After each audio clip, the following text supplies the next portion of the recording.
Beneath the earth, hidden in the folds of time, lie relics that defy the logic of modern science. From towering stone structures to intricate artifacts, these ancient discoveries challenge everything we think we know about our past. Who were the people that crafted them? And how? No explanation from history, no theory from science, can fully unravel the mysteries they hold. As we venture deeper into the unknown, we confront a question that has eluded mankind for centuries. What secrets are buried, waiting to be uncovered? Join us as we explore the enigmatic relics of a forgotten world, and perhaps glimpse the answers we've been searching for. On the sun-scorched island of Sardinia, hidden within its rugged hills and windswept plains, lie structures that defy easy explanation. These are the tombs of the giants, imposing stone edifices, some standing over 12 feet tall, scattered across the landscape like forgotten sentinels from an ancient past. Known locally as Tombs of the Giants or Tombe dei Giganti, these megalithic structures have baffled archaeologists for centuries. Their size, their design, and their purpose seem to speak of a civilization far more advanced than what we would expect for their time, yet they remain shrouded in mystery. The tombs are characterized by their large stone chambers, often shaped like a long corridor or a rectangular room. These chambers are typically flanked by massive stone walls and topped with a great capstone. At the entrance, a towering stone slab, often several tons in weight, guards the entry, hinting at a society capable of monumental construction. The tombs are usually oriented with precision, suggesting an awareness of the heavens, the movements of the stars, and perhaps even a spiritual connection to the cosmos itself. But what were they for? Who were the people who built them? And why did they leave no written record? The mainstream understanding of these tombs places their construction around 1000 BC. It's believed that they were used for collective burial, housing the remains of high-status individuals, perhaps chieftains or leaders, buried with their most prized possessions.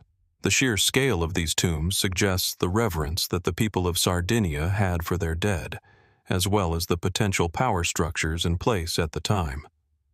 The tombs may have functioned as a place for social gathering, where rituals or ceremonies were held to honor the deceased and reinforce the status of the living. But this explanation raises more questions than answers. Why did they construct such monumental burial sites when simpler, smaller tombs were more common in other parts of the ancient world? And why would they build these massive structures without leaving behind any texts, carvings, or inscriptions to explain their significance? As it stands, the tombs seem almost too advanced for their time. Some scholars suggest that the builders of the tombs may have been an advanced civilization that has since disappeared. Could they have been the remnants of an earlier, now forgotten society whose knowledge and culture were lost to the ravages of time? But even this theory doesn't answer all the questions. The scale and precision of the tomb's construction suggest a level of sophistication and organization that seems to transcend the capabilities of the island's known Bronze Age inhabitants. There's also the curious fact that many of the tombs are aligned with celestial events, such as the summer solstice. Was this simply an alignment of convenience, or did these ancient people have knowledge of astronomy far beyond what was previously believed?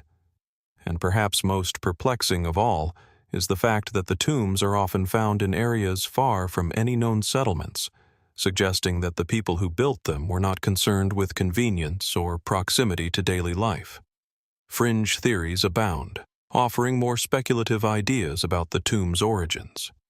Some suggest that the giants themselves were indeed giants, beings far taller than modern humans, whose remains were placed in these grand tombs as a testament to their extraordinary size and strength. Others speculate that the tombs were built by travelers from far-flung lands, perhaps from the ancient civilizations of Egypt or the mysterious Minoans, whose influence may have been more widespread than we realize. And yet, despite the hundreds of tombs scattered across Sardinia, no definitive answers have been found. The people who built them, the purpose behind them, and the society that once thrived on this island remain a mystery. While scholars continue to dig and new discoveries are made with each passing year, the tombs of the giants stand as silent witnesses to a world that may have been, but is now lost to time. As we stand before these towering stone structures, we are reminded that history is often far more complex than it seems. What we know is just a fraction of what might be hidden beneath the Earth's surface, waiting to be uncovered. And perhaps, in the silent chambers of these ancient tombs, the answers still lie, waiting for us to finally understand the people who built them, the civilization they were a part of, and the secrets that still elude us. As we leave the towering, enigmatic tombs of Sardinia behind, our journey through the ancient world leads us to a different kind of mystery, one nestled among the rolling hills of northern Greece. The settlement of Sesklo, dating back to around 6000 BC, is one of the earliest known examples of permanent human settlement in Europe. Yet, despite its age and significance, the questions surrounding Sesklo remain as deep and unresolved as the mysteries of the tombs we just left behind. Tucked away in the fertile plains of Thessaly, Sesklo sits in relative isolation today, but in its prime, it was a thriving center of life.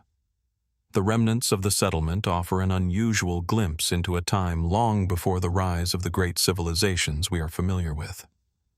What makes Sesklo truly captivating, though, is not just its age or its location, but the strange and often inexplicable aspects of the society that once flourished here. When the first excavations began in the early 20th century, archaeologists uncovered a series of stone and mud brick structures that suggest the people of Sesklo were among the first to embrace permanent, sedentary living. The settlement was laid out with surprising order. Large, circular houses made of mud brick with thatched roofs, wide streets that connected different sections, and even evidence of a centralized area, possibly a communal gathering space. This would have been a major leap from the nomadic hunter-gatherer lifestyle that dominated earlier periods. Yet, despite the seemingly advanced nature of this settlement, there are several aspects of Sesklo that don't quite add up. For one, the structures themselves, though impressive, do not seem to be designed for any large-scale, organized civilization. While there is evidence of agricultural activity, the remains suggest that the settlement was more about community and close-knit living rather than grand trade or conquest. The people of Sesklo were not building monumental structures, but rather creating a society that was small-scale and deeply personal. Perhaps the most striking aspect of Sesklo, though, is the art that has been uncovered from the site. Small figurines, meticulously crafted from clay, depict human forms with exaggerated features, large eyes, elongated heads, and bodies in various poses that suggest ritualistic or symbolic meaning. The figures appear to have been more than mere decorations. They may have been part of religious practices or possibly even representations of deities or ancestors, but no written records remain to explain their purpose. What exactly did these figures represent? And why were they so important to the people of Sesklo? Were they part of a belief system that has since been lost to time, or were they simply decorative? The pottery found in Sesklo also holds mysteries of its own. Much of the pottery discovered at the site is unusually sophisticated for its time. Intricate patterns and shapes suggest a people with a deep understanding of both art and function. However, much of this pottery seems to have been produced in ways that are not entirely in line with other known Neolithic cultures in the region. This raises the question, did the people of Sesklo have access to knowledge or techniques that were not shared with their contemporaries? Or perhaps, like the tombs of Sardinia, they were part of a more advanced or forgotten civilization, one whose influence extended far beyond the boundaries of what we can currently trace. The tools found at Sesklo further add to the puzzle. While most of the settlement's tools were simple stone implements, there are a few examples of advanced, polished stone tools that seem to suggest a higher level of craftsmanship. Could these tools have been used for rituals or other ceremonial purposes? Or did they serve a more practical function, indicating a society that was more complex and innovative than initially believed? The most perplexing part of Sesklo, however, is the evidence of what seems to be a very specific and deliberate pattern of settlement layout. Some of the houses in Sesklo are arranged in clusters that appear to follow certain alignments with the natural world, alignments with the sun, the stars, and perhaps even the changing seasons. Was this merely a coincidence, or did the people of Sesklo have a sophisticated understanding of celestial events? Did they, like the builders of the tombs of Sardinia, hold a deep connection to the cosmos, one that guided their lives and their rituals? These questions remain unanswered, yet the idea that Sesklo's inhabitants were influenced by celestial phenomena cannot be easily dismissed. As we delve deeper into the evidence, it becomes clear that Sesklo may have been more than just a settlement. It may have been a microcosm of a larger, far-reaching network of ancient societies that we are only beginning to understand. The level of sophistication at Sesklo suggests that the people of this settlement were not isolated in the ways we once thought. The possibility of trade with distant cultures, or even the transmission of knowledge across vast distances, is something we must consider. Could Sesklo have been part of a wider Neolithic culture that spanned across the Mediterranean, influencing other regions like ancient Egypt, the Levant, or even the distant shores of the Atlantic? The idea that Sesklo was a key player in a much larger interconnected world is tantalizing but remains speculative. At the same time, there are more esoteric theories that emerge in the wake of the strange discoveries at Sesklo. Some suggest that the settlement may have been the site of an ancient lost civilization, one whose knowledge was wiped away in a cataclysmic event. Others have speculated that the people of Sesklo were influenced by external forces, perhaps even visitors from far-off lands, who left behind traces of their advanced technologies and beliefs. Could there be more to the story of Sesklo than we can currently understand? And if so, what might still be hidden beneath the layers of earth, waiting for the right moment to reveal its secrets? The more we learn about Sesklo, the more we realize how little we truly know. What we can say for certain is that this ancient settlement, though seemingly humble in its physical remnants, holds within it the echoes of a civilization that was far more complex and mysterious than we might have imagined. As the centuries pass, the people of Sesklo remain silent, but the questions they left behind continue to resonate, urging us to look deeper and wonder. What truths lie buried in the dust of this ancient Greek settlement, waiting for us to uncover? Leaving behind the fertile plains of Thessaly and the ancient stones of Sardinia, our journey now takes us across the vast expanse of South America to a remote, arid corner of Argentina. Here, in the shadow of the towering Andes, lies a site that remains one of the most mysterious and least understood of all ancient settlements, the Quilmes Ruins. At first glance, the site seems like little more than a vast collection of stone walls, crumbled terraces, and weathered foundations. But if you look closer, something far more enigmatic begins to emerge, something that hints at a story far older and far stranger than most are willing to admit. The Quilmes Ruins are the remains of an ancient settlement built by the Quilmes people, who once inhabited the northern part of Argentina. The site itself is perched on a steep hillside, offering a commanding view of the surrounding valley. The walls that remain today speak of a civilization that was far more complex than one might expect for such a harsh environment. The city is organized into multiple levels, each connected by winding, narrow stairways and pathways that zigzag through the landscape. The use of terracing on such a slope is an engineering feat that would have required both skill and a deep understanding of the land. But who were the Quilmes, and what prompted them to settle in such a difficult location? The Quilmes are believed to have lived in this region as early as 1000 BC. though the majority of the ruins date back to around 500 AD. At its peak, the settlement is thought to have housed thousands of people, with the terraces, walls, and buildings suggesting a highly organized society. Despite the harsh conditions of the surrounding desert and the rugged terrain, the Quilmes managed to establish a thriving community that relied on sophisticated agricultural techniques and advanced water management systems. They grew crops such as maize, beans, and potatoes, and they crafted pottery and textiles that were highly valued. Yet, despite the clear evidence of a prosperous civilization, many aspects of the Quilmes remain shrouded in mystery. One of the most striking features of the site is its defensive layout. The settlement was built high up in the mountains, with strategic positions that would have made it almost impossible for invaders to approach unnoticed. Archaeologists believe that the Quilmes were fiercely protective of their land, likely due to constant threats from neighboring groups. But who were these enemies? And why did the Quilmes feel the need to fortify their city in such a dramatic way? The answer is elusive. The mystery deepens when we examine the scale and scope of the ruins. The number of structures within the Quilmes complex suggests that this was no small village. It was a city of stone, built to last for generations. Yet there are no records of the Quilmes' rise to power or their eventual fall. The written history of the region fails to mention the Quilmes until the time of the Spanish conquest, when the settlers encountered them in the 16th century.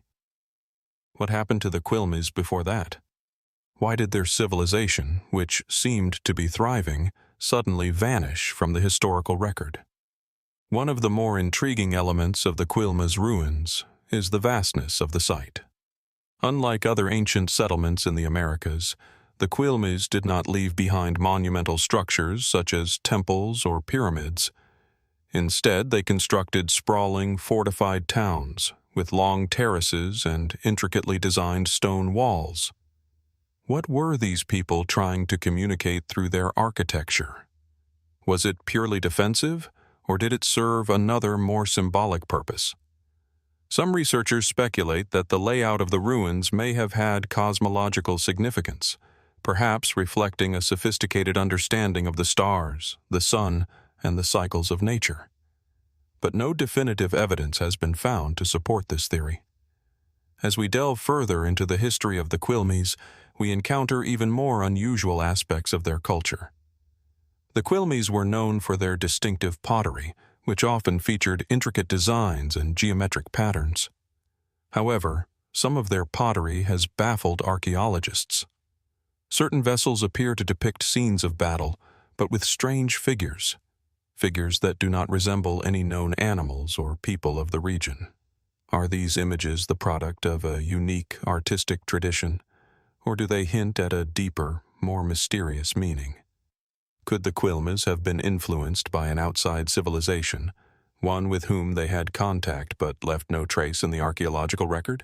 Another intriguing aspect of the Quilmes is the evidence that suggests they may have been involved in long-distance trade.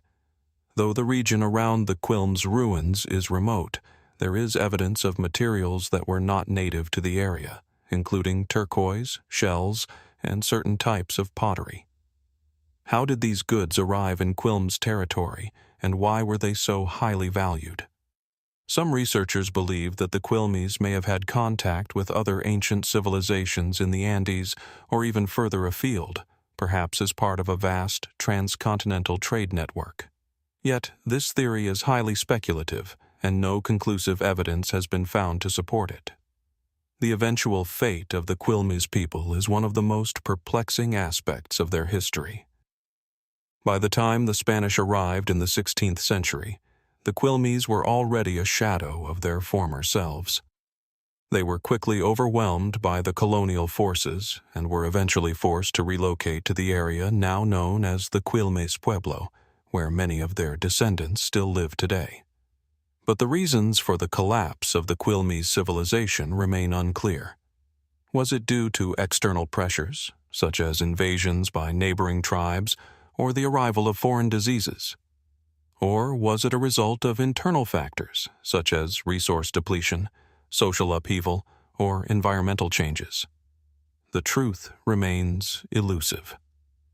As we stand among the crumbling stone walls of the Quilmes Ruins, we are reminded that the past is never as simple as it seems.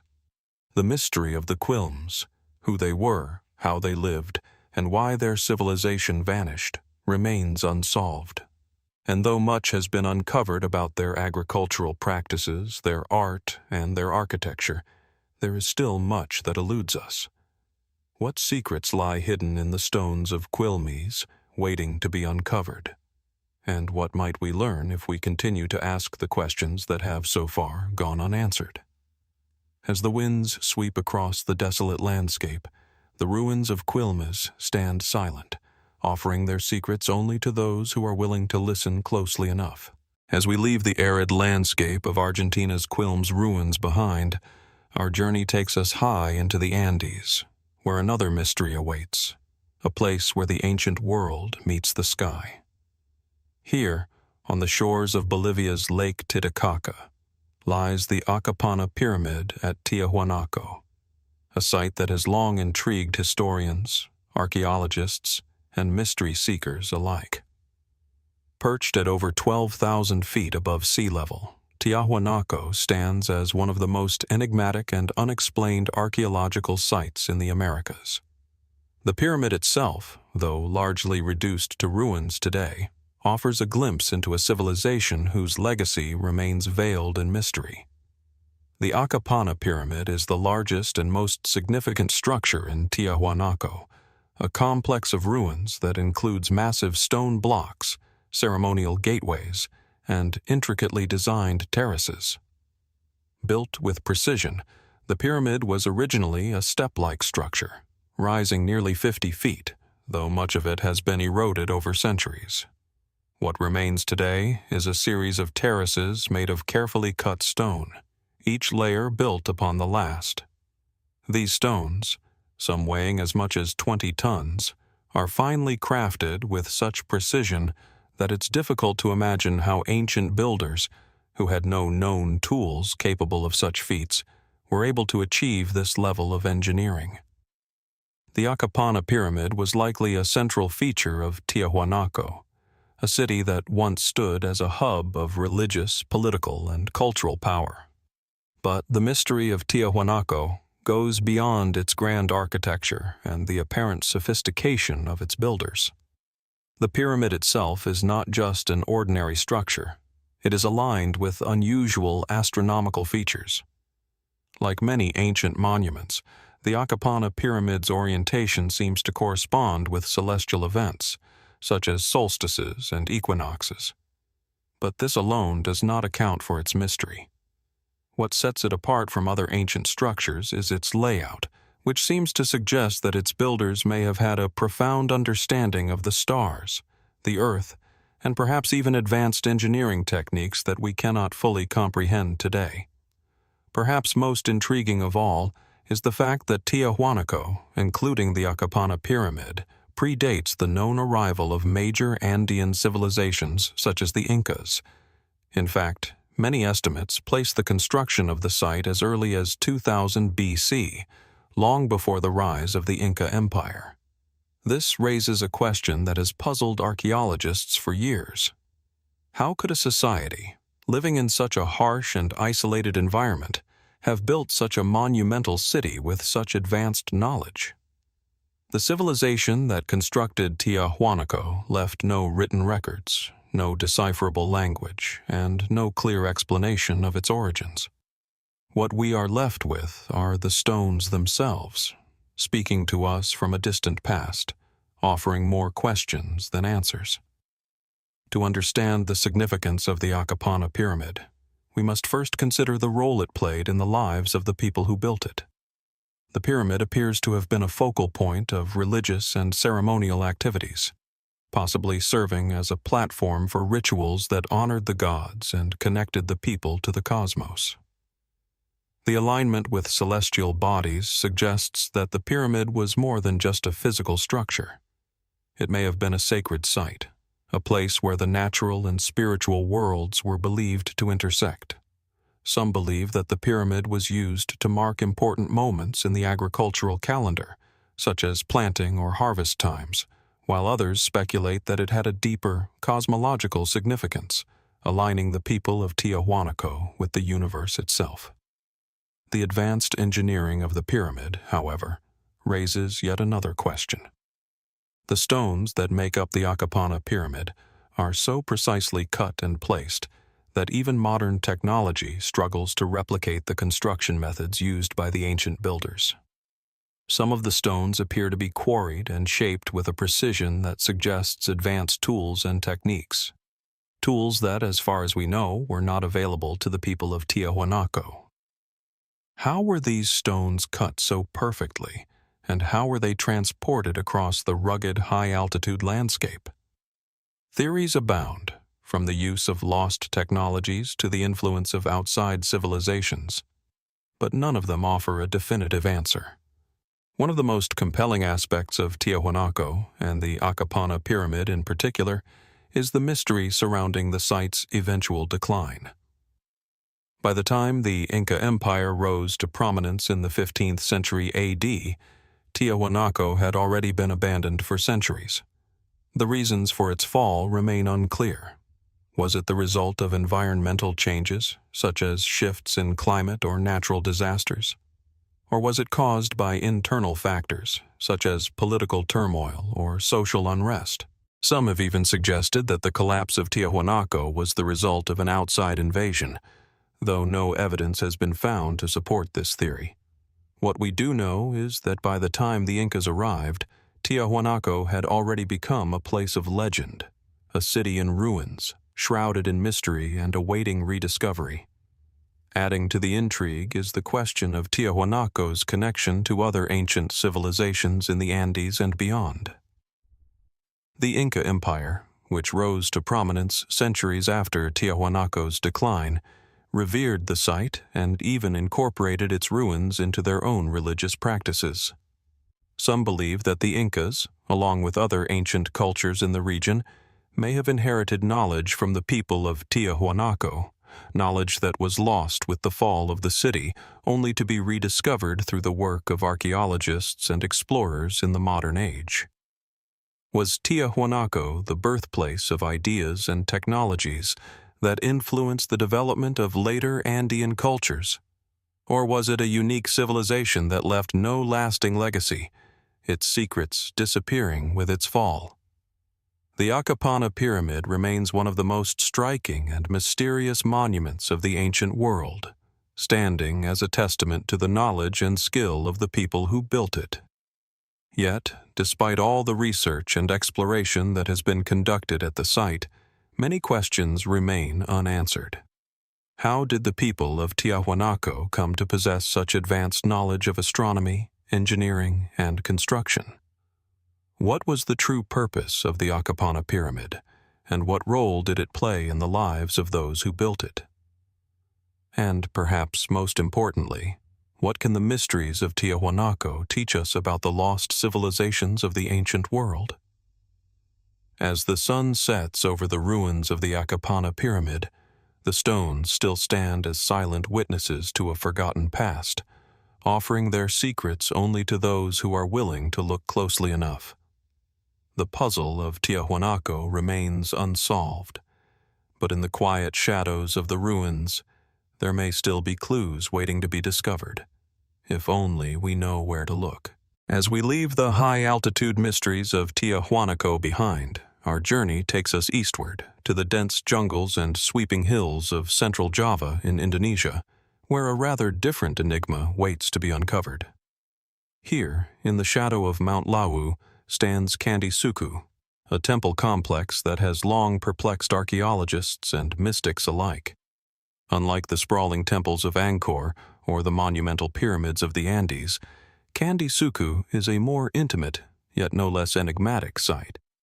Its stones, carved with strange iconography and symbols, seem to speak of a lost world, one that defies easy interpretation and resists the rigid confines of conventional history. The first impression upon visiting Candi Sukuh is one of surrealism. The temple is relatively small compared to others in the region, but its stark, unconventional design stands out. Unlike most Javanese temples, which are adorned with intricate carvings of gods and mythological figures, Candi Sukuh is dominated by geometric forms and representations that seem almost out of place in the traditional temple lexicon. The centerpiece of the site is a stepped pyramid, though much smaller than others found in ancient civilizations. The pyramid is flanked by massive stone reliefs that depict scenes of fertility, death, and renewal, ideas that seem familiar in their themes, yet presented through a completely unique lens. One of the most striking features of Candi Sukuh is its sculptures. Most notable among these are the phallic figures, erect stone carvings that are unmistakably designed to represent male genitalia. This imagery, which may seem shocking at first glance, is not simply a case of crude representation. It is deeply symbolic, tied to the themes of fertility and life cycles that permeate the temple. But why such explicit imagery? What did these figures mean to the people who created them? And why did they choose to incorporate them so prominently into a sacred space? Archaeologists have speculated that Candi Sukuh may have been built during the 15th century, though its exact date of construction is still debated. The temple complex is believed to have been dedicated to the worship of Hindu deities, but the style and motifs suggest that it was influenced by pre-Hindu traditions, perhaps even older animistic beliefs. This raises the question, was Candi Sukuh a fusion of different cultural influences, or was it the product of an entirely indigenous belief system unique to this region of Java? The site's most famous features, the phallic sculptures and the sexualized imagery, point to a deep connection with fertility rituals. Some researchers believe that the temple was a place of worship dedicated to fertility gods, where rituals aimed at ensuring the fertility of both the land and the people were performed. The presence of these symbols may reflect a society that placed great importance on the natural cycles of growth, birth, death, and regeneration. It's also worth noting that in many ancient cultures, fertility was often linked to the afterlife, as death and rebirth were seen as natural companions in the eternal cycle of life. Yet, even with this context, the question remains, why such an overt display of sexuality in a sacred space? In other temples from the region, fertility is symbolized more abstractly, through the image of a mother goddess, the planting of crops, or the worship of animals associated with fertility. But in Candi Sukuh, the imagery is bold and unambiguous. This has led some to suggest that the temple may have served a purpose beyond simple worship, that it could have been a site of initiation or ritualistic passage, where individuals underwent profound spiritual transformations. The boldness of the phallic symbols might then represent a break with the ordinary world, a crossing into the sacred realm where the forces of life and death are manipulated by those who know how to harness their power. The positioning of Candi Sukuh also raises intriguing questions. Unlike other temples in the region, which are typically oriented toward the rising sun or celestial events, Candi Sukuh's alignment seems to be less about astronomy and more about the earth itself. The temple is situated on a steep hill, offering sweeping views of the surrounding valley. Its location, with its imposing pyramid and stone reliefs, suggests that it may have been designed to draw the worshipper's gaze outward, toward the natural world, the cycles of the earth, and the mysteries of life. The idea that this was not just a religious site, but also a space for philosophical contemplation, has been suggested by some scholars. But perhaps the most perplexing element of Candi Sukuh is its apparent isolation. Unlike other great temples of the region, which were part of larger, well-documented civilizations, Candi Sukuh seems to have been constructed by a smaller, more obscure community. Its builders left behind no written records, and the surrounding landscape offers few clues about the broader culture that might have created it. What we do know is that Candi Sukuh was likely abandoned long before the arrival of Islam in Java, leaving behind no trace of the people who once worshipped here. Some have even suggested that the temple may have been intentionally hidden or sealed off for reasons we may never fully understand. One of the more speculative theories surrounding Candi Sukuh is its connection to esoteric traditions and secret societies. Some believe that the temple's unique design and symbolism were intended to communicate hidden knowledge about the natural world, or even to encode esoteric ideas related to alchemy, spiritual enlightenment, or the mysteries of the cosmos. The idea that Candi Sukuh was built by a secret society, one that sought to preserve sacred knowledge and transmit it through symbolic means, remains a tantalizing possibility, though it remains unproven. The temple's location, perched on the slopes of Mount Lahu, adds another layer of mystery. Mount Lahu has long been regarded as a sacred mountain, believed by some to be the site of cosmic power and spiritual transformation. Could Candi Sukuh's placement on the mountain have been a deliberate attempt to harness the mountain's spiritual energy? Or was it merely a coincidence that this temple, so deeply connected to themes of life, death, and fertility, was built in such a spiritually charged landscape? The answer remains elusive, but the question itself adds an aura of mystique to the site. Candi Sukuh remains a powerful enigma, a small, seemingly modest temple that continues to challenge our understanding of ancient spiritual practices. Its bold imagery, isolated location, and unique design speak of a civilization that held beliefs and rituals far outside the norms of what we would expect for its time.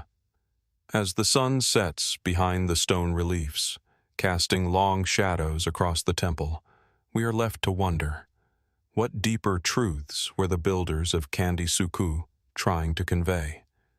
And what knowledge might still be hidden in the stones of this mysterious site, waiting to be uncovered? The answers, if they exist, are buried in time, and perhaps in the very symbols that have baffled historians for centuries. As the shadows of Candi Sukuh fade into the distance, our journey takes us northward to the arid plains of northern Mexico. Here, in the heart of the Chihuahua Desert, lies a site that defies easy explanation, a place where the remnants of an ancient civilization still whisper secrets from the past. The Paquimé Ruins, also known as Casas Grandes, stand as a testament to a culture that flourished long before the rise of the Aztecs and Mayans, yet whose origins and decline remain cloaked in mystery. The Paquimé Ruins are located in the valley of the Rio Casas Grandes, surrounded by the harsh, unforgiving desert landscape. The site consists of a sprawling complex of multi-story adobe buildings, interconnected by narrow passageways, plazas, and courtyards. The architecture is striking, an intricate network of rooms, staircases, and platforms that rise up from the earth in a labyrinthine fashion. At its height, Paquimé was likely one of the largest settlements in the region, housing thousands of people. The ruins cover over 2,000 acres, with the central area being a fortified town that boasts a series of large structures, including a massive pyramid-like mound at the heart of the site. What makes Paquimé particularly intriguing is the combination of advanced architecture, intricate pottery, and mysterious artifacts that have been uncovered at the site. The buildings themselves are a marvel of engineering, built from adobe, stone, and wood, with sophisticated systems for water management, ventilation, and even sewage. But it's not just the architecture that raises questions. It's the absence of a clear connection to known Mesoamerican cultures, like the Aztecs or the Maya, that makes Paquimé stand apart. The people who lived here were not part of these great empires, yet they exhibited a level of sophistication that rivals some of the more well-known civilizations of ancient Mesoamerica. How did the people of Paquimé achieve such feats, and what connections might they have had with other cultures, both in Mesoamerica and beyond?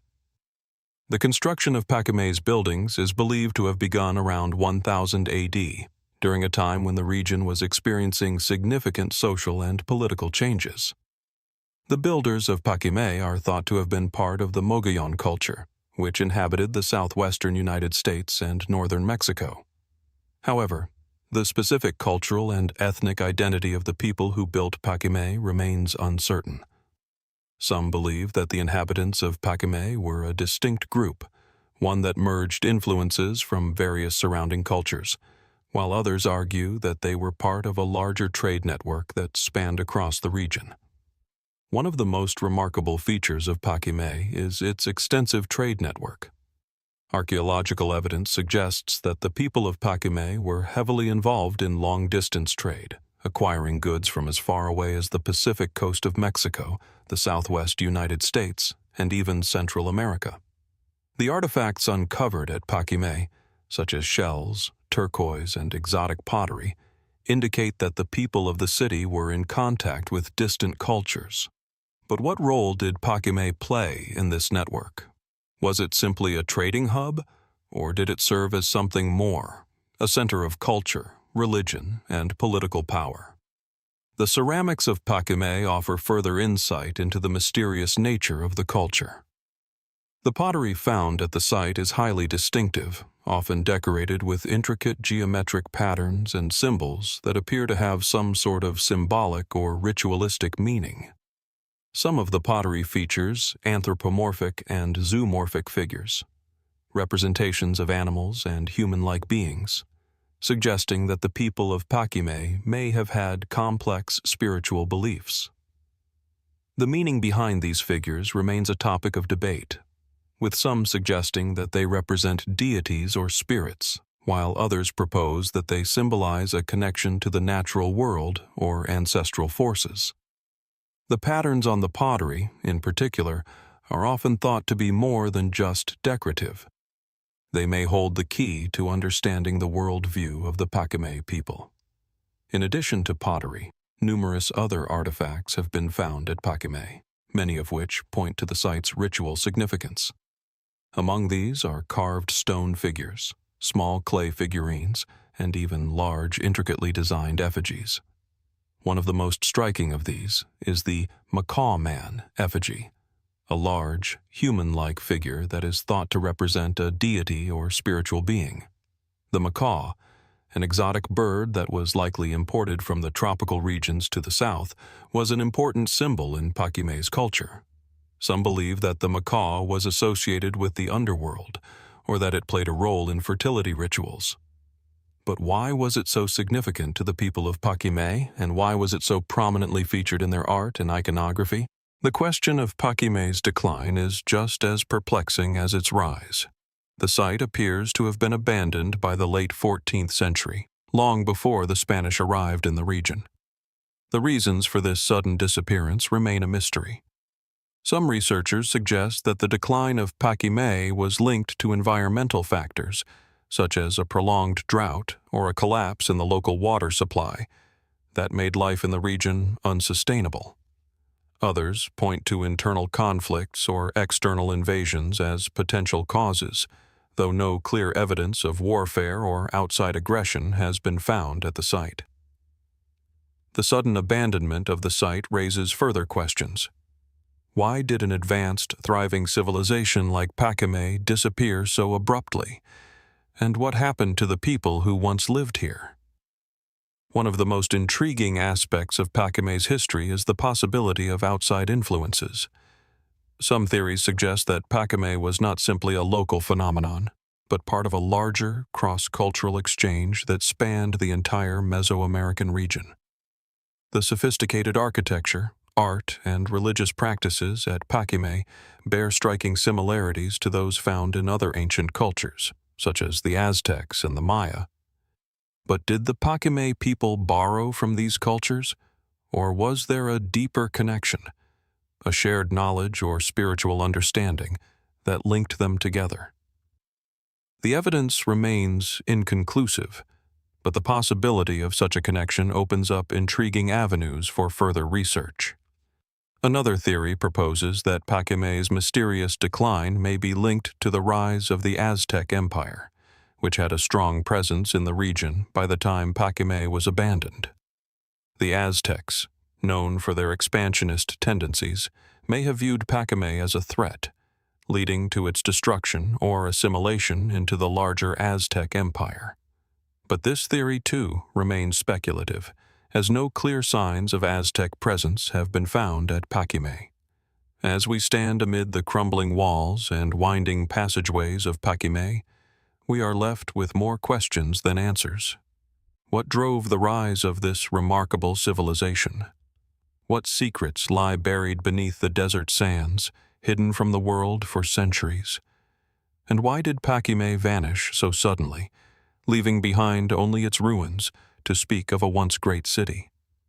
The ruins of Paquimé stand as a silent testament to the mysteries of the past, mysterious in their construction, enigmatic in their symbols, and unresolved in their ultimate fate. As archaeologists continue to study the site, it's clear that Paquimé's story is far from complete. The questions it raises are profound and wide-ranging, inviting us to consider the possibility that there is much more to ancient Mesoamerican civilizations than we have yet discovered.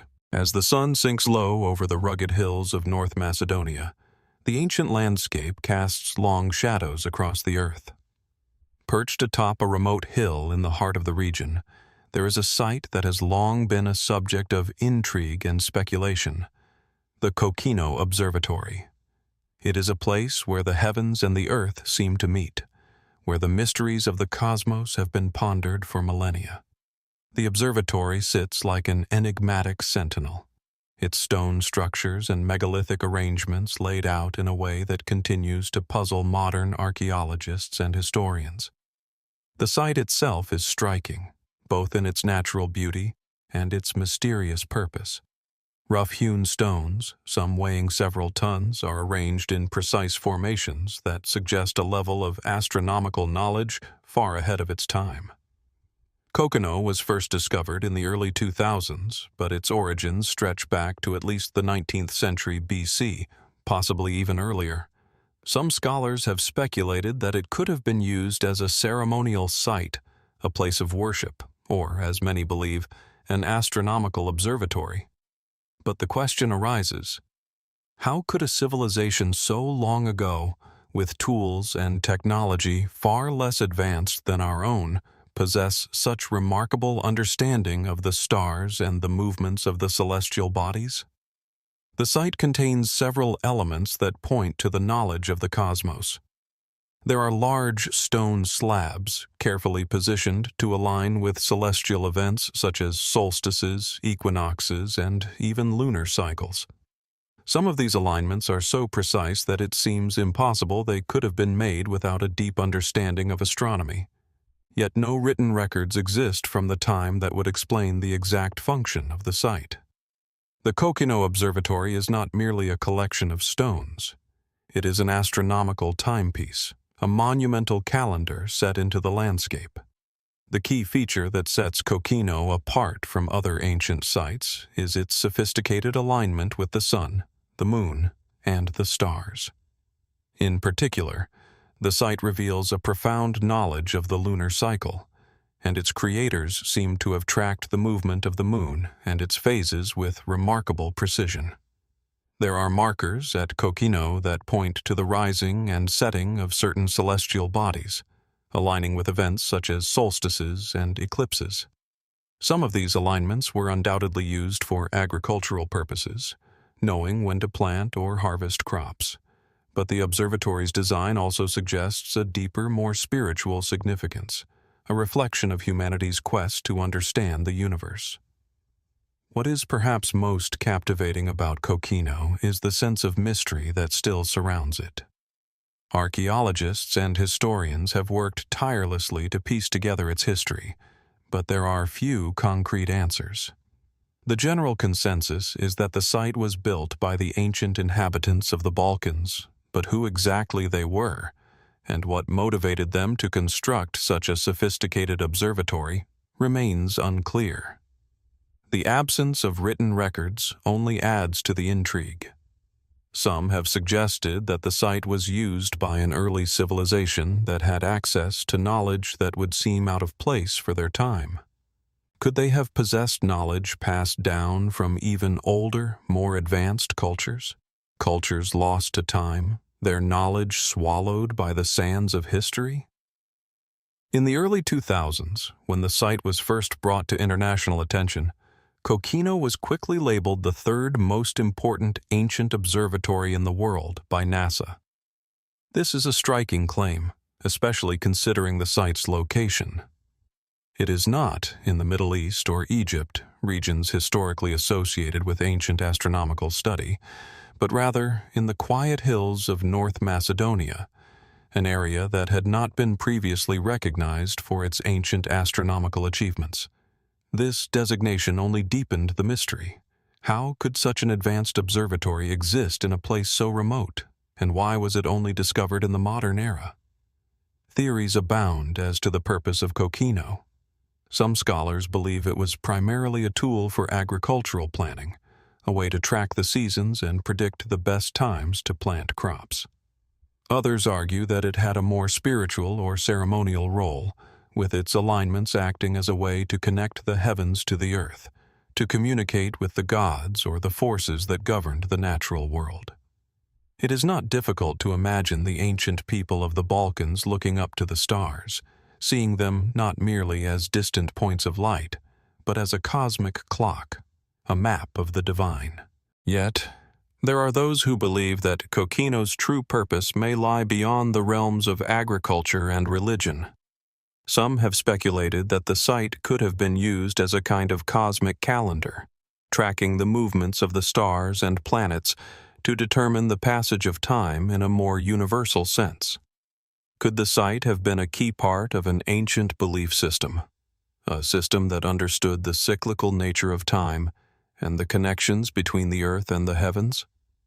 Still, other theories venture into more speculative realms. Could Kokino have been the work of a lost civilization, one whose knowledge of the stars and the cosmos far outstripped what we currently understand? Some have suggested that the site's alignment with certain celestial events points to a deeper, hidden knowledge of the universe, possibly passed down from even older civilizations, whose stories have been lost to history. It is a tantalizing thought.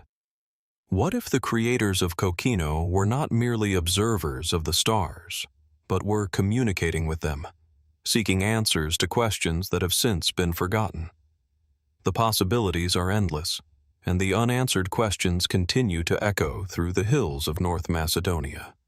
How could a people so long ago construct such a precise and sophisticated observatory without the advanced technology we take for granted today?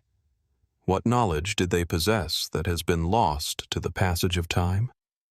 Could there be more to the site than we can comprehend, a hidden layer of meaning that we have yet to unlock?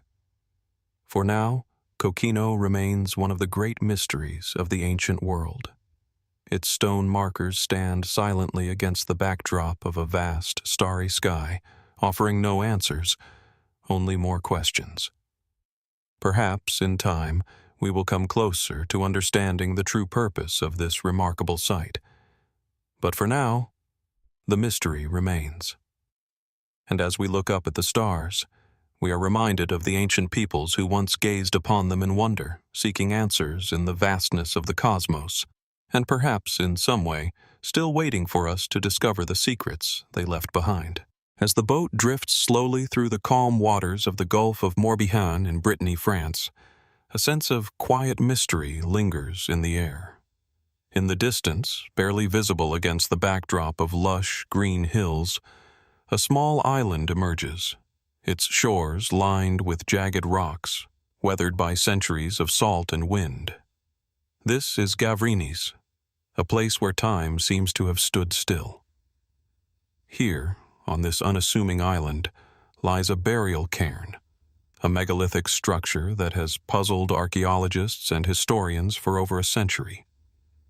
The Gavrinis burial cairn, also known as a passage grave, stands as a testament to the ancient peoples who once inhabited this land.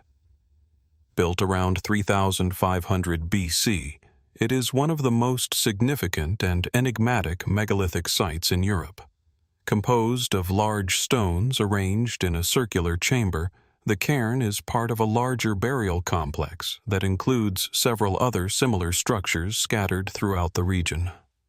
Yet, what makes Gavrinis particularly intriguing is not just its size or its age, but the intricate carvings that adorn the stones, markings that hint at a level of sophistication and symbolism far beyond what we would expect from such an early period in human history. As you approach the entrance to the cairn, the atmosphere shifts. The air grows cooler, and the faint scent of moss and earth fills your nostrils. The stones, some weighing several tons, seem to pulse with an ancient energy, their surface etched with mysterious patterns. These carvings are no ordinary decoration. They are deliberate, intentional, and precise. Spirals, zigzags, and concentric circles are etched into the stones, forming a complex array of symbols that have left scholars and archaeologists baffled. What did these markings mean to the people who created them? Were they purely decorative, or did they serve a deeper, more spiritual purpose? The carvings at Gavrinis are often compared to those found at other megalithic sites across Europe, such as the renowned site of Newgrange in Ireland. However, the intricate designs at Gavrinis are unlike anything seen elsewhere in the region. Some of the carvings resemble stylized representations of animals or human figures, while others appear to be abstract symbols. Could they represent a form of early writing, a proto-language that was used to communicate with the gods or to mark important events in the lives of the people who built the cairn? The burial cairn itself is a testament to the craftsmanship of its builders. The passage that leads into the chamber is narrow, only wide enough for a single person to pass through, and is flanked by towering stones. These stones, carefully arranged and precisely positioned, form a corridor that leads to a central burial chamber. Inside, the space is dim and cramped, but it is filled with an undeniable sense of reverence. The chamber may have been used to house the remains of the dead, but it is clear that it served as something more than just a tomb. It was a place of ritual, a space where the living and the dead came together in some profound way. What is particularly striking about Gavrinis is the apparent importance of the astronomical alignments within the cairn. Many megalithic structures were built with specific alignments to celestial events, such as solstices or lunar phases, and Gavrinis is no exception. It has been suggested that the passageway leading into the burial chamber was carefully designed to align with the sun's rays at specific times of the year, perhaps during important solar events like the winter solstice. This would imply that the people who constructed Gavrinis had an advanced understanding of the movements of the heavens, and that these movements played a central role in their religious or cultural practices. But even more than its physical structure, the question remains: what was the purpose of the cairn itself? Was it purely a burial site, or did it serve a larger role in the spiritual or cosmological worldview of its creators? The fact that the cairn was built on an island adds another layer of mystery. Why choose such a remote location, far from the settlements and communities that would have lived in the surrounding area?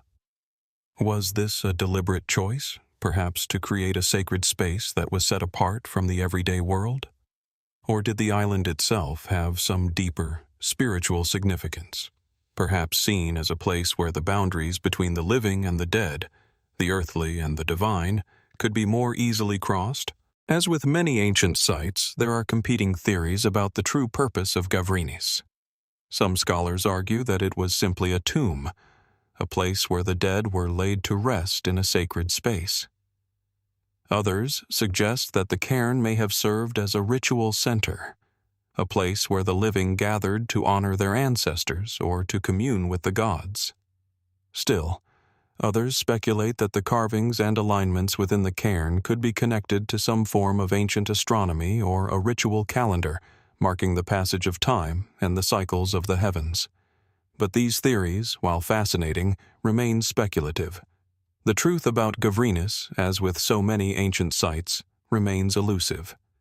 The people who built this monument left no written records, no clues to their intentions. All that remains are the stones, the carvings, and the sense of awe that they inspire. What was their true purpose? Did they see the stars as more than just distant lights in the sky, but as symbols of divine power, as a bridge between this world and the next? Perhaps the most haunting aspect of Gavrinis is not the uncertainty of its meaning, but the realization that some mysteries may never be fully understood. The Cairn, like so many other ancient sites, speaks to us from a time long past, offering glimpses into a world that has long since disappeared. But despite the centuries that have passed, the questions it raises remain as relevant today as they were when the first stones were laid. As we stand before this ancient monument, we are reminded of the mysteries that still lie hidden beneath the surface of our world. What secrets do the stones of Gavrinis hold? What knowledge was lost to the ages, and what remains for us to uncover? And, perhaps, most profoundly, what does this ancient burial cairn tell us about the people who built it, their beliefs, their practices, and their connection to the cosmos? For now, the answers remain just out of reach, and the mystery of Gavrinis lingers, as unresolved as it has been for thousands of years. It is a silent testament to the ingenuity and spirituality of a people long forgotten, their secrets sealed away within the stones of the cairn. And as we gaze upon this remarkable structure, we are left to wonder what, if anything, is still hidden, waiting to be discovered. Nestled within the rugged mesas and canyons of New Mexico, the Bandelier National Monument stands as a testament to the ingenuity and resilience of an ancient civilization that once thrived in this remote corner of the American Southwest. The towering cliffs and weathered stone structures evoke a sense of quiet mystery, as if the land itself holds secrets that have yet to be uncovered. This landscape, both beautiful and harsh, is home to the Bandelier stone structures, an enduring reminder of the ancestral Puebloans, whose presence in the region stretches back over 10,000 years. The Bandelier ruins, perched high in the cliffs, appear almost otherworldly in their scale and construction. The most striking feature of these ancient stone dwellings is their location. Many of the structures are carved directly into the rock faces, creating a labyrinth of rooms, alcoves, and tunnels. These homes were not constructed in the traditional sense. Instead, the Puebloans utilized the natural geography of the land, carving out spaces within the soft volcanic tuff, a porous rock that could be easily shaped but also provided insulation from the extreme desert temperatures. The result is a sprawling complex of interconnected dwellings that rise up from the canyon floor like ancient fortresses, as though designed to blend seamlessly with the landscape while offering protection and shelter. The stone structures at Bandelier are not merely homes. They are clues to the lives of those who once called this place home. As you walk through the monument's narrow canyons, the presence of ancient dwellings becomes apparent.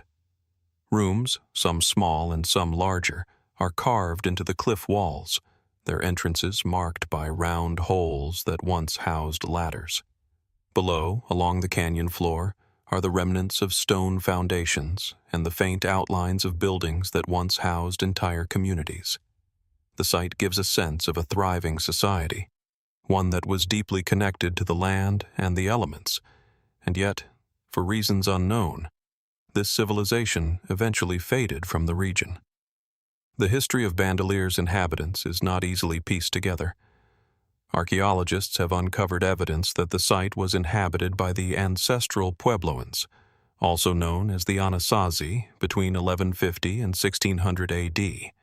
However, there are still many unanswered questions about their culture, their beliefs, and why they abandoned these stone structures. What we do know is that the Puebloans had an intricate relationship with the natural world, and their buildings reflected this understanding. The way the structures were arranged suggests that they were designed with more than just practicality in mind. They were built to align with the landscape and, perhaps, with the cosmos. As with many ancient sites, there is an element of mystery that surrounds Bandelier's stone structures. While the archaeological evidence suggests that the Puebloans used the site for ceremonial purposes and communal living, the exact role of these structures remains unclear. The presence of kivas, circular subterranean rooms used for rituals, indicates that religion and spiritual practices played an important role in the lives of the people who inhabited Bandelier. But was the site also used for astronomical observation, as some theories suggest? The alignment of certain structures with the rising and setting of the sun during solstices and equinoxes points to a deep understanding of celestial movements. Yet how this knowledge was integrated into their daily lives or spiritual practices is still a matter of speculation. There are those who believe that the stone structures at Bandelier were more than just dwellings and ceremonial spaces. Could they have been part of a larger network of interconnected communities, each one contributing to a larger, more mysterious purpose? Some speculate that the Puebloans may have used the canyon system as a sort of astronomical calendar, tracking the changing seasons through the positioning of the sun and the stars. Could this seemingly isolated region have been a hub of ancient knowledge, its people connected to larger networks of ancient civilizations whose understandings of the cosmos were shared through elaborate rituals and ceremonial gatherings? Yet the most striking aspect of the Bandelier site is the mystery that lingers over it. Despite extensive archaeological exploration, there is little concrete evidence as to why the Puebloans abandoned the site. What happened to the people who once inhabited these stone structures? Was it a sudden departure, perhaps due to drought, famine, or conflict? Or did they simply move on to other regions, leaving behind only their dwellings as a ghostly reminder of a once thriving culture? The absence of written records, something so vital to understanding ancient civilizations, leaves us grasping at fragments of history, attempting to piece together a narrative from the remnants of their lives. One of the more speculative theories about Bandelier suggests that the Puebloans might not have left entirely of their own accord. There are whispers among some researchers that external forces, perhaps from rival groups or even unknown invaders, could have played a role in their disappearance. Could there have been an ancient form of conflict, one that drove the Puebloans from their ancestral homes? Or perhaps the departure was linked to environmental changes that disrupted their way of life. Some have suggested that the desertification of the region, brought on by extended periods of drought, might have made the area increasingly uninhabitable, forcing the people to migrate elsewhere in search of more sustainable living conditions. But there is another theory, one that moves away from the strictly material and into the metaphysical. Could Bandelier's stone structures have served a spiritual or even cosmic purpose that we have yet to fully understand? The Puebloans had a profound connection to the land and its cycles, and many of their rituals and customs were deeply rooted in a sense of harmony with the earth. What if the stone structures were not just functional dwellings, but part of a larger ritual landscape, a space where the natural world, the celestial bodies, and the human experience converged? Could these stone dwellings have been a portal of sorts, a sacred space where the people could communicate with their ancestors, with the forces of nature, or even with the stars themselves? As we examine the site, it becomes clear that Bandelier's stone structures are more than just remnants of a bygone civilization. They are a doorway to understanding the complex relationship between humanity, the earth, and the cosmos. And yet, even as we uncover more about the lives of the people who once inhabited this region, the true purpose of these stone dwellings remains just out of reach. Perhaps that is the greatest mystery of all. How much of the past remains hidden from us, preserved in the stones, the earth, and the very land itself. What remains to be discovered beneath the surface of Bandelier? What secrets lie buried within the stone, waiting for the right question, the right insight, to unlock their meaning? The answers may never come, but as long as the stones stand in the quiet canyon, they will continue to pose the same haunting question. What did we miss, and what has been lost to time? As the wind whispers across the windswept shores of Orkney, one of Scotland's northernmost archipelagos, it carries with it the weight of ancient secrets. Here, on the small island of Skara Brae, a place so remote that its isolation seems almost deliberate, the past emerges from beneath the earth, preserved in the stone and soil of a forgotten age.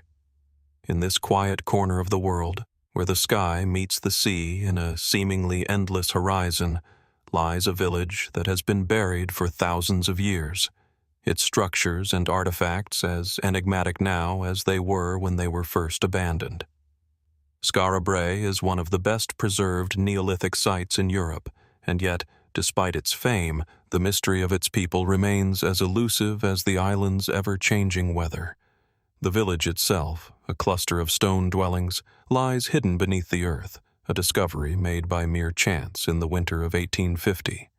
A violent storm uncovered the first signs of these ancient homes, and what followed was a revelation. What had once been thought of as a barren, uninhabited stretch of land suddenly became a portal to a world long past. As the windswept sands shifted, the stones of Skara Brae were revealed. Large, smooth slabs of sandstone, carefully stacked to form what can only be described as homes, each one connected to the next by a series of narrow passageways.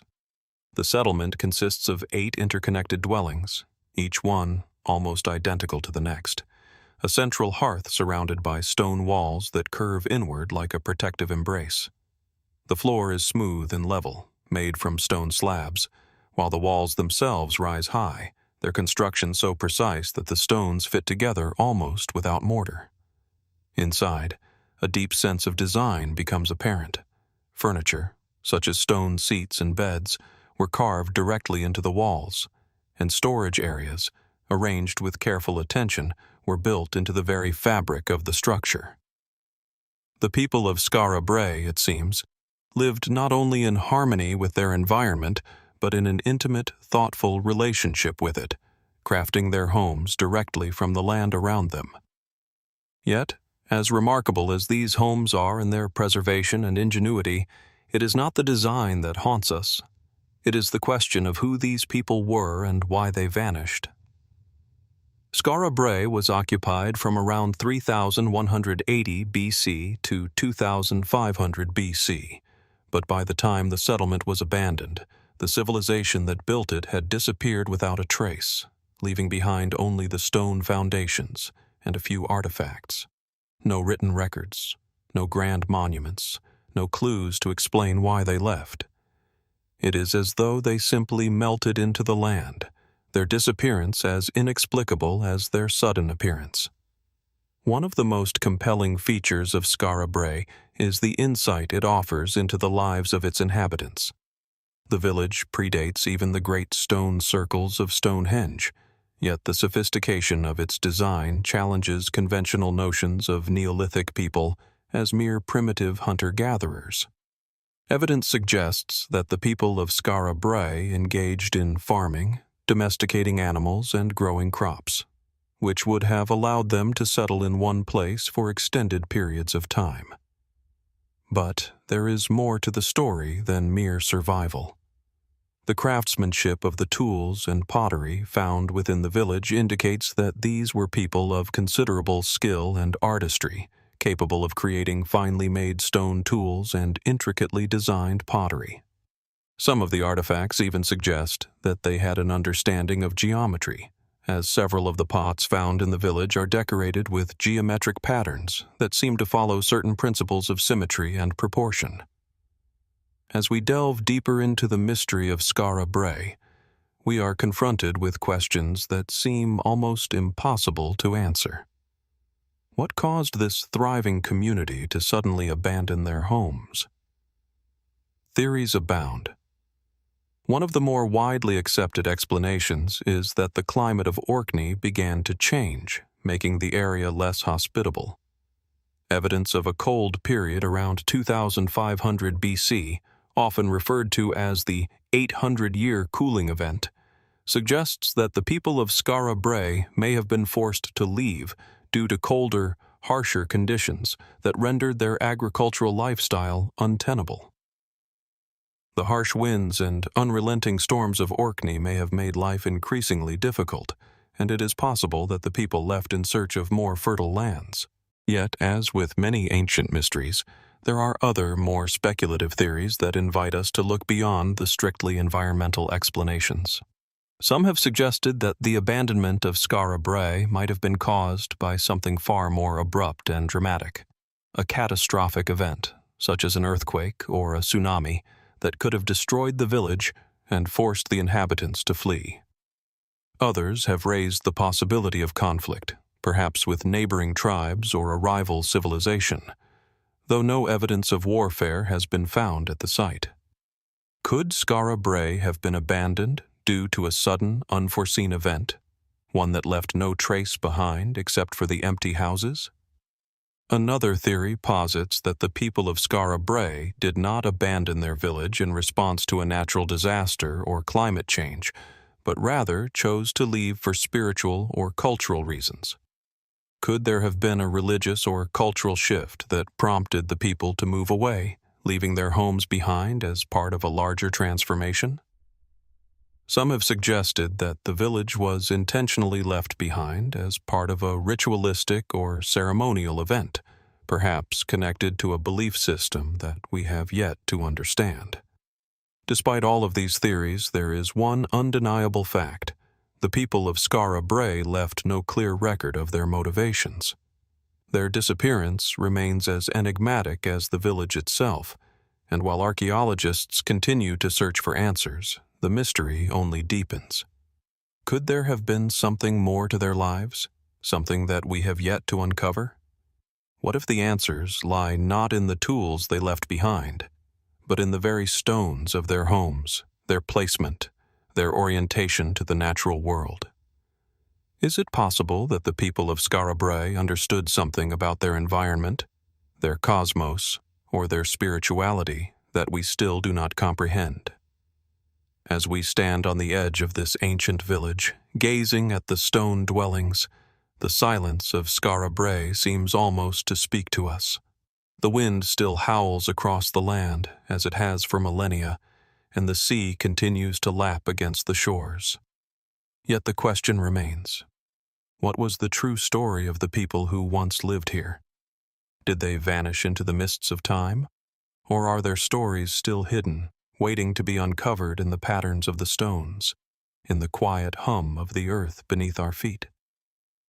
The mystery of Skara Brae persists, drawing us closer with each discovery, urging us to ask deeper questions about the people who built this place, and about what might still be waiting for us, hidden beneath the earth, just beyond the reach of time. As the sun sets over the arid expanse of Sudan's northern Nubian desert, a profound sense of timelessness pervades the landscape. A dust-laden wind stirs the barren earth, the sky turning from brilliant blue to a dusky orange. Amidst this vast, empty land, the Meroë Pyramids rise from the ground like silent sentinels, their sharp, steep angles cutting into the horizon. The pyramids, which once formed the heart of the ancient kingdom of Meroë, are a quiet testament to a civilization that thrived in the shadow of the great Egyptian empire, yet whose legacy is often overshadowed by more famous ancient cultures. The site of Meroë, located along the banks of the Nile River, is home to over 200 pyramids, the remnants of a royal burial ground used by the kings and queens of the Kingdom of Kush, which flourished between 800 BC and 350 AD. The pyramids here are distinctive, with their smaller, steeper sides compared to their Egyptian counterparts. Unlike the pyramids of Giza, which were constructed as grandiose monuments to immortalize pharaohs, the Meroë Pyramids had a more intimate, personal purpose. These were the final resting places of rulers whose names are not always as well known as those of Egypt's pharaohs. yet their influence extended across Africa, the Middle East, and beyond. The architectural style of these pyramids is remarkable in its own right. The structures are primarily built from sandstone and mud brick, and many are topped with small, pointed caps that give them an almost uniquely Nubian aesthetic. The pyramids at Meroë are far more compact and steeper than their Egyptian counterparts, lending them a sense of sharp, jagged elegance that makes them stand apart in the world of ancient architecture. Their walls are adorned with intricate carvings and inscriptions, many of which remain a mystery to this day. The crypts beneath these pyramids housed the remains of the royals and their treasures, and some of these tombs have yielded artifacts that hint at the wealth and power of Meroë's rulers. Yet, despite the riches and the grandeur of the site, much of the kingdom's history remains a shadowy enigma. The Meroë Pyramids were part of the Kingdom of Kush, which for centuries held sway over much of the northeastern African continent. Kush was a kingdom of great power, known for its military prowess, its wealth in gold, and its strategic control over vital trade routes that connected Africa with the Mediterranean world. The Meroitic civilization, as it came to be known, was not just influenced by Egypt. It surpassed Egypt in many ways, developing its own distinct language, writing system, and religious practices. However, much of this history has been lost to time. While Egypt's civilization was meticulously recorded, the records of the kingdom of Meroë are few and far between, and those that remain are often written in the now deciphered Meroitic script, which remains only partially understood by scholars. What is most intriguing about the Meroë Pyramids is the unsettling sense that there is more to this place than meets the eye. The burial grounds, while rich with historical significance, also have an air of mystery about them. The pyramids were designed not only to house the dead, but also to protect their spirits in the afterlife, a belief shared with the ancient Egyptians. The significance of these pyramids extends beyond their physical appearance. Their location is equally crucial. Situated along the Nile, near the heart of ancient Nubia, Meroë was positioned at the crossroads of powerful civilizations. The Nile itself, the lifeblood of Egypt and Kush alike, carried with it not just water but the flow of ideas, culture, and trade. Could the positioning of the pyramids be symbolic, aligned with celestial bodies or geographical markers? Some theorists speculate that the pyramids were not only burial sites, but also ritualistic centers, built to align with the heavens and represent the divine authority of the rulers entombed within them. But while we know much about the geography and the design of Meroë, we still lack a complete understanding of the civilization itself. What drove the construction of such monumental structures in such a harsh environment? The arid desert conditions of the region make it difficult to believe that a vast, thriving city ever existed here, yet the remains of Meroë tell a different story.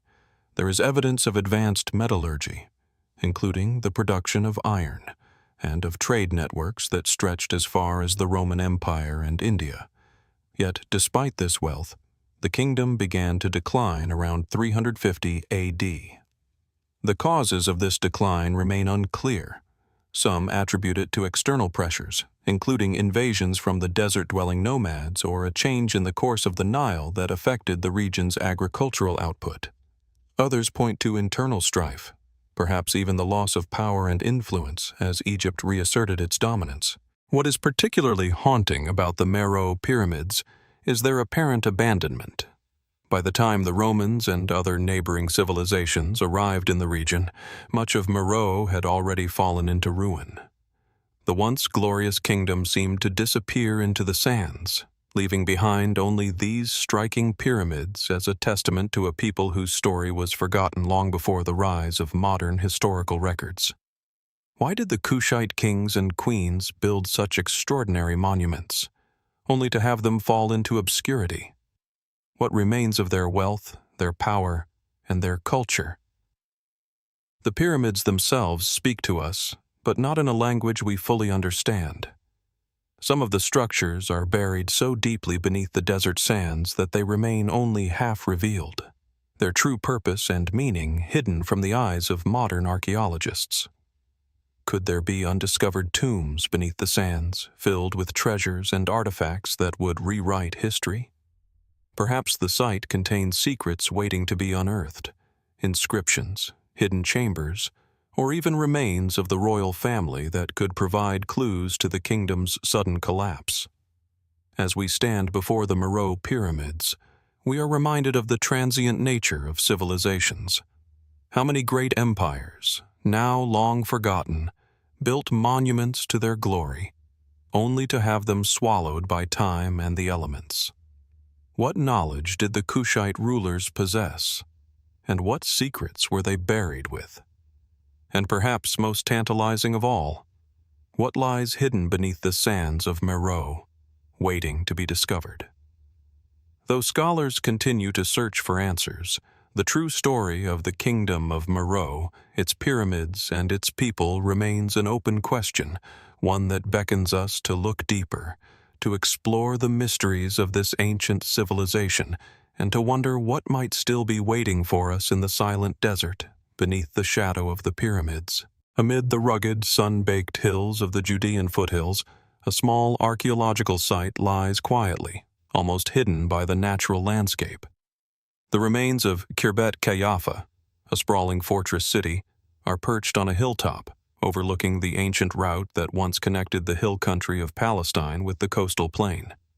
Surrounded by a vast arid expanse, the site offers a glimpse into a long-forgotten past, a time when kings and warriors shaped the land, leaving behind traces that continue to raise as many questions as they answer.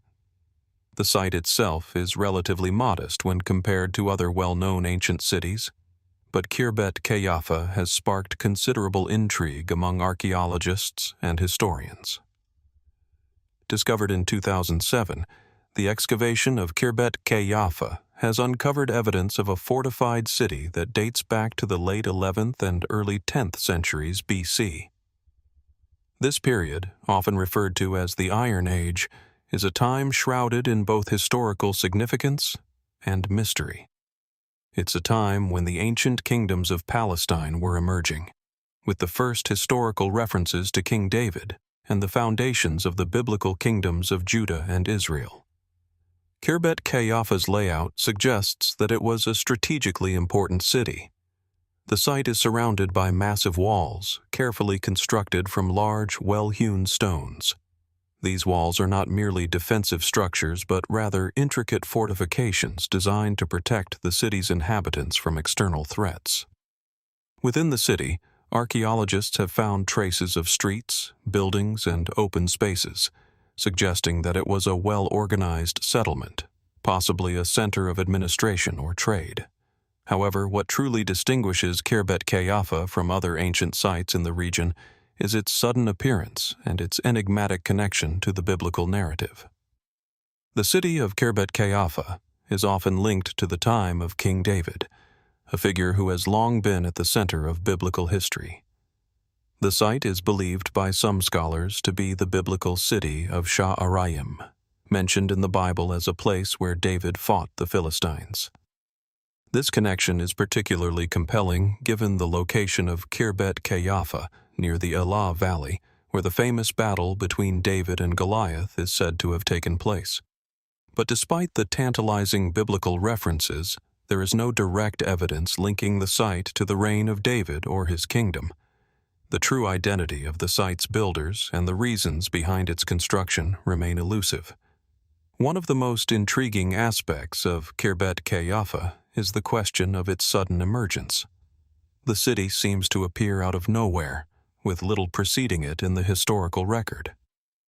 Unlike other ancient cities which evolved over centuries, Khirbet Qeiyafa appears to have been constructed almost overnight, suggesting a sudden shift in the political and social structure of the region. Could it be that the city was built as a military stronghold to secure control over a newly established kingdom? Or was it a response to external pressures, perhaps the rise of rival powers in the region, such as the Philistines, who were known to have posed a significant threat to the people of Palestine during this period? In addition to its impressive fortifications, Khirbet Qeiyafa has also yielded a wealth of artifacts that shed light on the lives of its inhabitants. Among the finds are pottery, inscriptions, and tools, many of which suggest a society that was both advanced and sophisticated. One of the most significant discoveries is a series of inscriptions found on pottery fragments, written in an early form of Hebrew script. These inscriptions are particularly important because they represent some of the earliest known examples of writing in ancient Palestine. While the text remains largely undeciphered, it offers a glimpse into the communication, administration, and cultural practices of the people who lived at Khirbet Qeiyafa. However, the presence of these inscriptions raises more questions than it answers. The existence of written language suggests a highly organized and literate society, one capable of producing written records. Yet, the sudden appearance of this literacy in Khirbet Qeiyafa, combined with its seemingly abrupt emergence as a fortified city, leads some scholars to wonder, was Khirbet Qeiyafa truly a product of a single ruling kingdom, or could it have been part of a broader network of small, independent city-states? And if it was connected to the biblical kingdom of Judah, as some suggest, how did its inhabitants navigate the complex political landscape of the time? Another mystery surrounding Khirbet Qeiyafa is the purpose of the city itself. While the fortifications and the large, well-organized layout of the settlement suggest that it was an important administrative or military center, there is no clear evidence of a palace or temple within the city. This absence of monumental structures typically associated with ruling elites has led some researchers to propose that Khirbet Qeiyafa was a military outpost or a border settlement, rather than a center of royal power. Could this site have been a defensive stronghold established to protect the burgeoning kingdom of Judah from external threats? Or was it perhaps a ceremonial or religious center, built for purposes we have yet to understand? Despite these unanswered questions, one thing remains clear. Khirbet Qeiyafa represents a significant moment in the history of ancient Palestine. It is a site that bridges the gap between the legendary and the historical, offering us a rare glimpse into the lives of the people who lived in this tumultuous period. Yet, even with all the evidence uncovered, the true role of Khirbet Qeiyafa in the ancient world remains shrouded in mystery. What is most compelling about the site is the sense that we have only scratched the surface of its true significance. The inscriptions found at Khirbet Qeiyafa may hold the key to understanding the political, cultural, and religious dynamics of the time. The site's sudden appearance, its strategic location, and its connection to the biblical narrative all point to the possibility that Khirbet Qeiyafa was not merely a footnote in history, but a key player in the larger drama of the ancient Near East. And yet, despite the progress made in excavating and studying the site, many questions remain unanswered. Who were the people who lived here? Were they part of the biblical kingdom of Judah, or were they independent city-states with their own agenda? What was the true purpose of the city, and how did it fit into the broader political landscape of the time? The answers to these questions may lie hidden beneath the soil of Khirbet Qeiyafa, waiting to be discovered, or they may be lost forever in the sands of time. As we stand before the ruins of this ancient city, we are reminded of how little we truly know about the past. Khirbet Qeiyafa, with its impressive walls, inscriptions, and strategic location, is a silent witness to a time of change, conflict, and consolidation. Its mysteries, far from being solved, continue to beckon us, urging us to look deeper, to question, and to explore the ancient world with the same sense of wonder that the inhabitants of this long-forgotten city once felt as they gazed out over the hills, looking toward the future. As the rolling mist sweeps across the gently undulating plains of Brittany, France, the ancient landscape of Carnac emerges from the fog like a forgotten dream. The site, already renowned for its monumental megalithic alignments, holds a quieter, more elusive mystery just beneath the surface, one that few have ventured to explore in depth. While the primary alignments at Carnac, thousands of towering stones stretching across the horizon, continue to capture the imagination of archaeologists and visitors alike. It is the lesser-known alignments that conceal a far deeper enigma, one that may hold the key to understanding the true purpose of this prehistoric landscape. The lesser alignments of Carnac, spread out over a vast area of the landscape, are a series of stone rows, circles, and dolmens that are often overshadowed by their more famous counterparts. The lines of stones, arranged in varying lengths and patterns, seem almost intentionally hidden in plain sight, tucked away in quiet corners of the region. At first glance, they appear to be scattered remnants of an ancient, forgotten civilization. Yet, as we venture deeper into their intricate arrangement, the true complexity of these formations begins to reveal itself. Unlike the towering, perfectly aligned megaliths that define the more famous sites like the Grand Alignments near the village of Carnac, the lesser alignments are less imposing, their stones smaller and less uniform in shape. Some are barely more than a few feet tall, while others have fallen into disrepair, half buried beneath the earth, their once sturdy forms now reclaimed by the passage of time. Yet, despite their apparent disarray, these lesser alignments still evoke a profound sense of purpose and mystery. Why were these stones placed here, often in isolated patterns or strange groupings?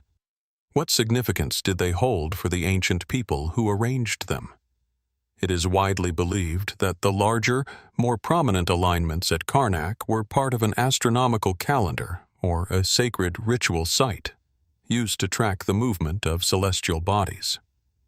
The alignment of the stones with the rising and setting of the sun during solstices, or with lunar cycles, suggests that the ancient builders possessed a deep understanding of the cosmos. But what of the lesser alignments? Do these stones too serve an astronomical function, or were they part of a completely different system of meaning? The mystery deepens when we consider the possibility that the lesser alignments may have been linked to an entirely separate purpose, one that we have yet to fully comprehend.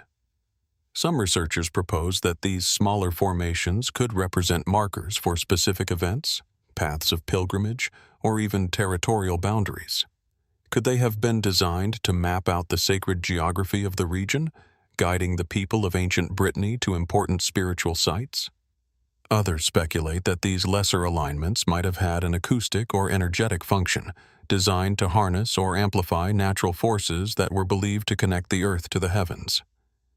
Adding to the enigma of the lesser alignments is the fact that many of these stones were arranged in ways that suggest an intentional effort to create a harmony between the natural landscape and the human-made structures. The placement of the stones often appears to follow the contours of the land itself, weaving a subtle connection between the megaliths and the topography.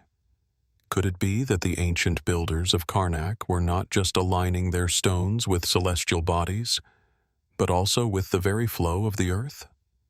Were they attempting to create a space that mirrored the energies of the natural world, a place where the heavens and the earth could meet in sacred union? Yet, despite these intriguing theories, much about the lesser alignments remains speculative. Archaeologists have found few direct artifacts to shed light on the specific cultural or religious practices of the people who built the site.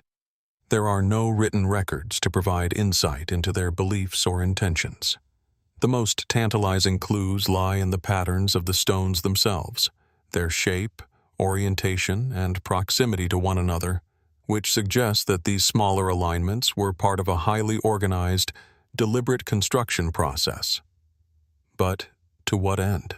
One theory, rooted in the cultural context of the time, suggests that the lesser alignments could have served as part of a larger network of ritual sites, connecting the communities of ancient Brittany in a complex web of shared beliefs and practices. Just as the more prominent alignments at Carnac might have been used for large-scale public ceremonies, it is possible that the lesser alignments were more localized, providing a means for individual communities to engage with the sacred forces that they believed inhabited the landscape. Could these stones have marked the path of an ancient pilgrimage, leading the faithful toward a hidden spiritual center that we have yet to uncover? Some scholars have also suggested that the lesser alignments could have been used as a form of early communication, serving as a network of symbols that conveyed specific messages to those who knew how to read them. In a world without written language, the placement of stones in particular patterns could have functioned as a kind of visual code, a silent language shared by the people of the time. The idea of an ancient stone script is not a new one. Similar theories have been proposed for other megalithic sites around the world.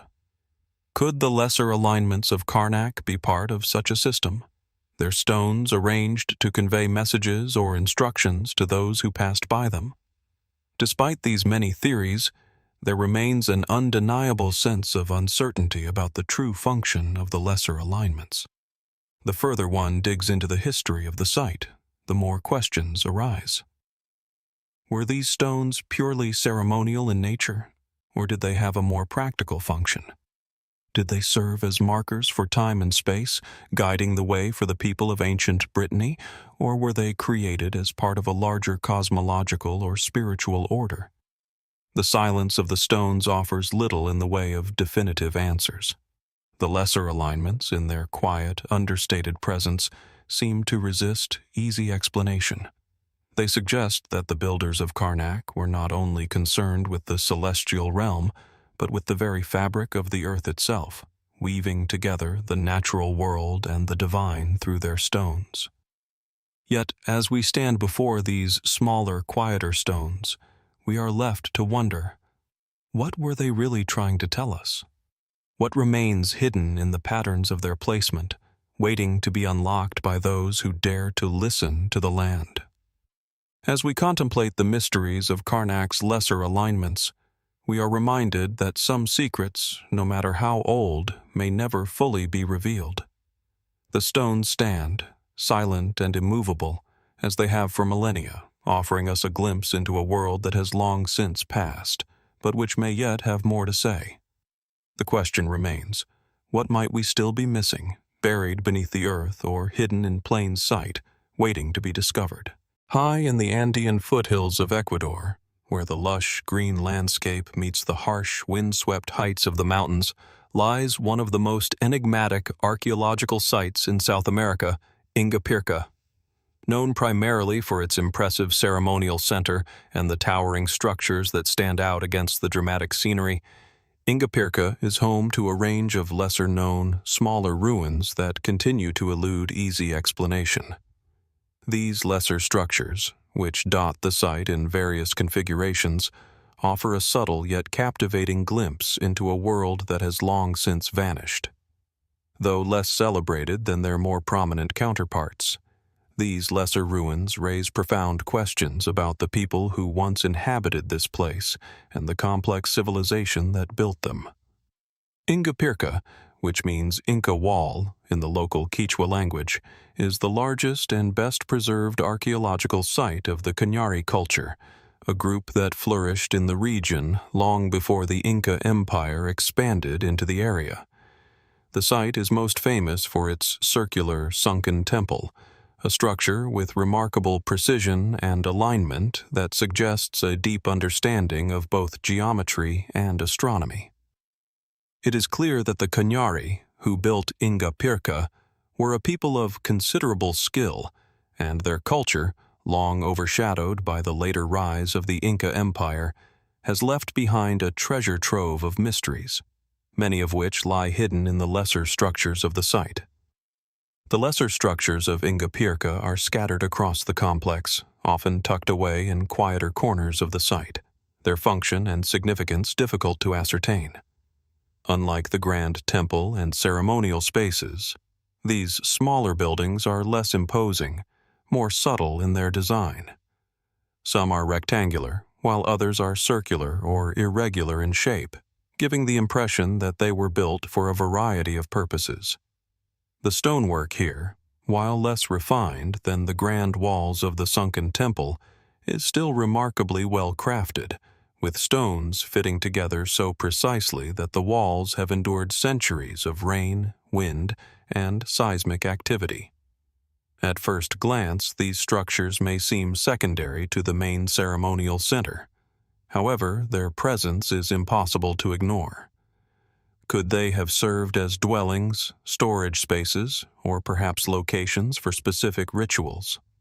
Some archaeologists have speculated that these lesser structures may have functioned as living quarters for the Kanyari elite, while others suggest they were used for communal purposes, perhaps to house important artifacts or offerings for the gods.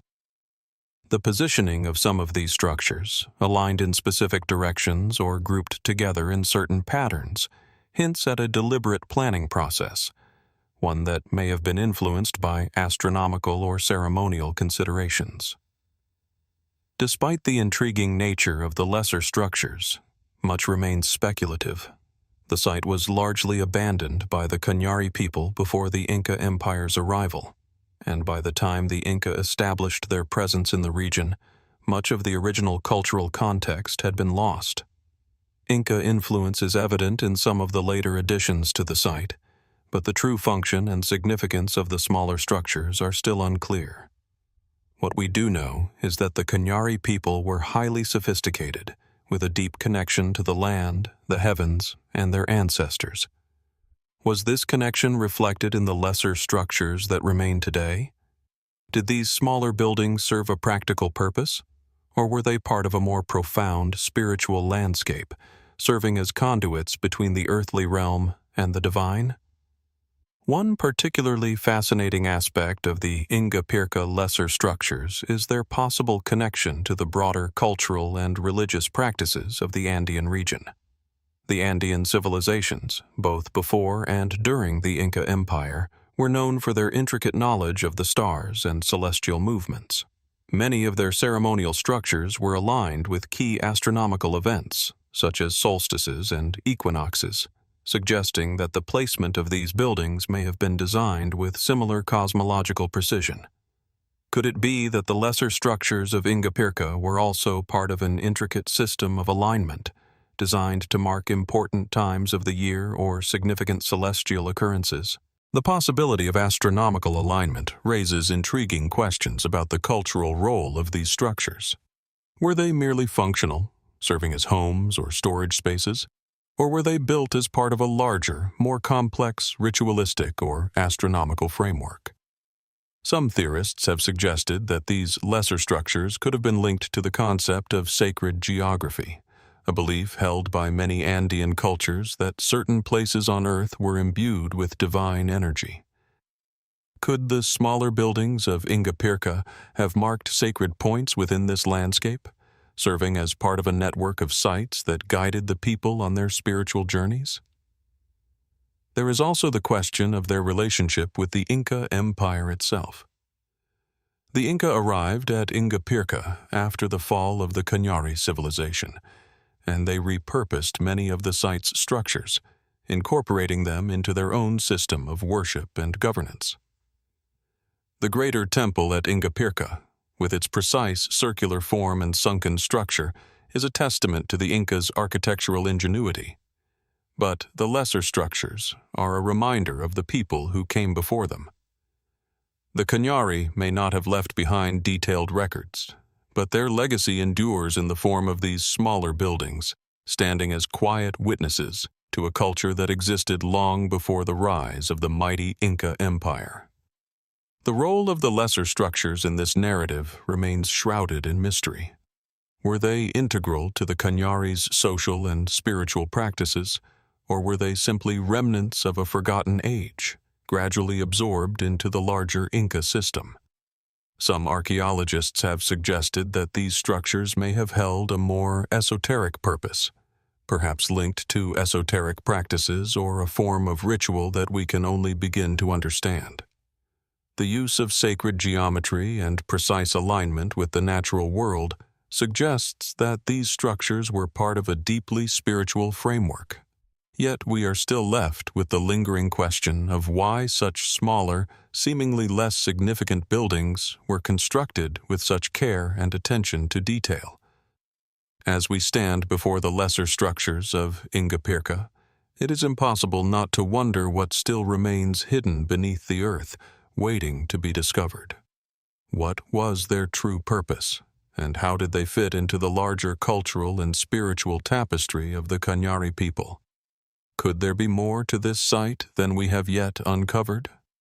The stones of Ingapirca, both grand and humble, stand silently against the backdrop of the Andean mountains, offering their secrets only to those willing to listen, to question, and to explore the mysteries that lie within their carefully crafted walls. What knowledge, what wisdom remains buried here, waiting for the next discovery to bring it into the light? The mystery of Ingapirca's lesser structures continues to linger, as elusive as the ancient peoples who once walked this land. As the desert winds sweep across the arid landscape of Gujarat in western India, an ancient secret lies hidden beneath the sands, waiting to be uncovered. Here, at the remote site of Dholavira, the remnants of an ancient civilization come into focus, one that thrived more than 4,000 years ago, long before the rise of the great empires of India. Dholavira was part of the Harappan civilization, one of the most sophisticated cultures of the ancient world, yet it remains a site of mystery and intrigue. Among its most enigmatic features is its advanced water management system, a series of reservoirs, channels, and dams that appear to have been designed with an understanding of hydrology far ahead of its time. Located on the arid island of Kadir, surrounded by the dry salt flats of the Rann of Kutch, Dholavira stands as a remarkable testament to the ingenuity of its people. The city itself, thought to have been inhabited from around 3000 BC to 1500 BC, was part of the Indus Valley civilization, known for its urban planning, advanced architecture, and complex social structures. Yet, while cities like Mohenjo-Daro and Harappa are often highlighted in discussions of the Indus Valley civilization, Dholavira's sophisticated water management system places it in a category of its own. The reservoirs of Dholavira are the most striking feature of the site. Built to collect and store rainwater, they are a complex network of interconnected tanks, channels, and drainage systems designed to capture the seasonal monsoon rains. The system itself is a marvel of ancient engineering, with large rectangular reservoirs positioned at strategic points throughout the city. These tanks are fed by a series of channels that collect runoff from the surrounding hills, redirecting the water to the central reservoirs. The precise design of these waterworks reveals a deep understanding of the landscape and the forces of nature, as well as a keen awareness of the delicate balance required to sustain life in such an inhospitable environment.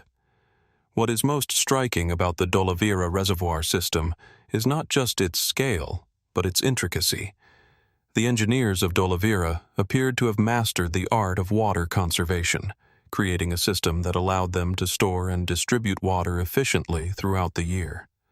The reservoirs, often lined with stone and brick, would have been capable of holding vast quantities of water, ensuring that the city's inhabitants had access to a reliable water source even during the long, dry periods when rainfall was scarce. But the question that lingers is, how did they achieve such a feat? And why was it so crucial to their survival? The answer lies in the geography of Dholavira. Unlike the lush valleys of Mesopotamia or the fertile plains of the Nile, the area around Dholavira is arid and inhospitable. The region's extreme climate, with its blistering heat and long periods without rain, would have made it nearly impossible for a city to thrive without a sustainable water supply. It seems that the residents of Dholavira understood this challenge intimately, and their complex system of reservoirs and channels was not merely a convenience, it was a lifeline. The reservoirs were not just functional. They were a reflection of the people's understanding of their environment and their relationship to the land. The city's water management system suggests that the inhabitants of Dholavira were deeply connected to the rhythms of the natural world, as if they understood the cyclical nature of water, seasons, and life itself. Their ability to harness the elements, to capture and store water in such an efficient way, points to a profound knowledge of engineering and hydrology. Yet, despite this remarkable achievement, many questions remain. How did such a sophisticated system come into being in a region that was, and still is, so inhospitable to large-scale settlement? And why was it abandoned, seemingly without explanation, around 1500 BC? Some researchers believe that the collapse of Dholavira was due to a shift in the climate. Evidence from other Harappan cities suggests that a gradual change in monsoon patterns, combined with a growing dependence on water resources, may have led to the eventual downfall of the civilization. If the monsoons became less predictable, or if the water system became increasingly difficult to maintain, it could have spelled disaster for a city that was so reliant on its complex water infrastructure. There is also the possibility that environmental changes, such as the drying up of rivers or the changing course of the water supply, could have led to the city's abandonment. Yet the theories surrounding the fall of Dholavira remain speculative. Some argue that the city's downfall may have been the result of social or political factors, perhaps internal conflicts or even external invasions from neighboring cultures. What remains particularly mysterious, however, is the complete lack of written records. Like other Harappan cities, Dholavira has yielded no deciphered script, leaving us to speculate about the causes of its decline and the fate of its people. Could there have been some other force at work, something we have yet to understand? Some have even suggested that the residents of Dholavira had knowledge of a more advanced, now lost technology, one that allowed them to thrive in such a challenging environment. Could they have been using techniques or materials that were ahead of their time? And if so, what happened to this knowledge? Adding to the intrigue of Dholavira's water system is the discovery of large ceremonial tanks within the city. These tanks, which are clearly designed with symbolic or ritualistic purposes in mind, may suggest that water had not just a practical function, but also a sacred significance. Were the people of Dholavira using water as part of religious ceremonies or rituals? The presence of these tanks could point to a belief system that saw water as a divine force, a means of communicating with the gods, or perhaps as a symbol of life and rebirth. The central role of water in their daily lives and their spiritual practices raises the possibility that the people of Dholavira viewed the reservoirs not just as practical structures, but as conduits to the divine. Yet, despite the wealth of discoveries at Dholavira, the site's full significance remains elusive. Could it be that the complex water management system was just one piece of a much larger puzzle, one that we have yet to fully uncover? What other aspects of Dholavira's culture, technology, and social organization remain hidden beneath the sands of time? The evidence points to a civilization of great skill and innovation, but the reasons behind its sudden abandonment continue to evade explanation. As we stand before the reservoirs of Dholavira, surrounded by the harsh desert landscape, we are reminded of the delicate balance between civilization and nature. The city's impressive waterworks, once a lifeline to its people, now lie silent, their true story buried beneath the shifting sands. What remains to be discovered at Dholavira? What hidden knowledge might still be waiting to emerge, waiting to reveal the secrets of this ancient city and the people who once called it home?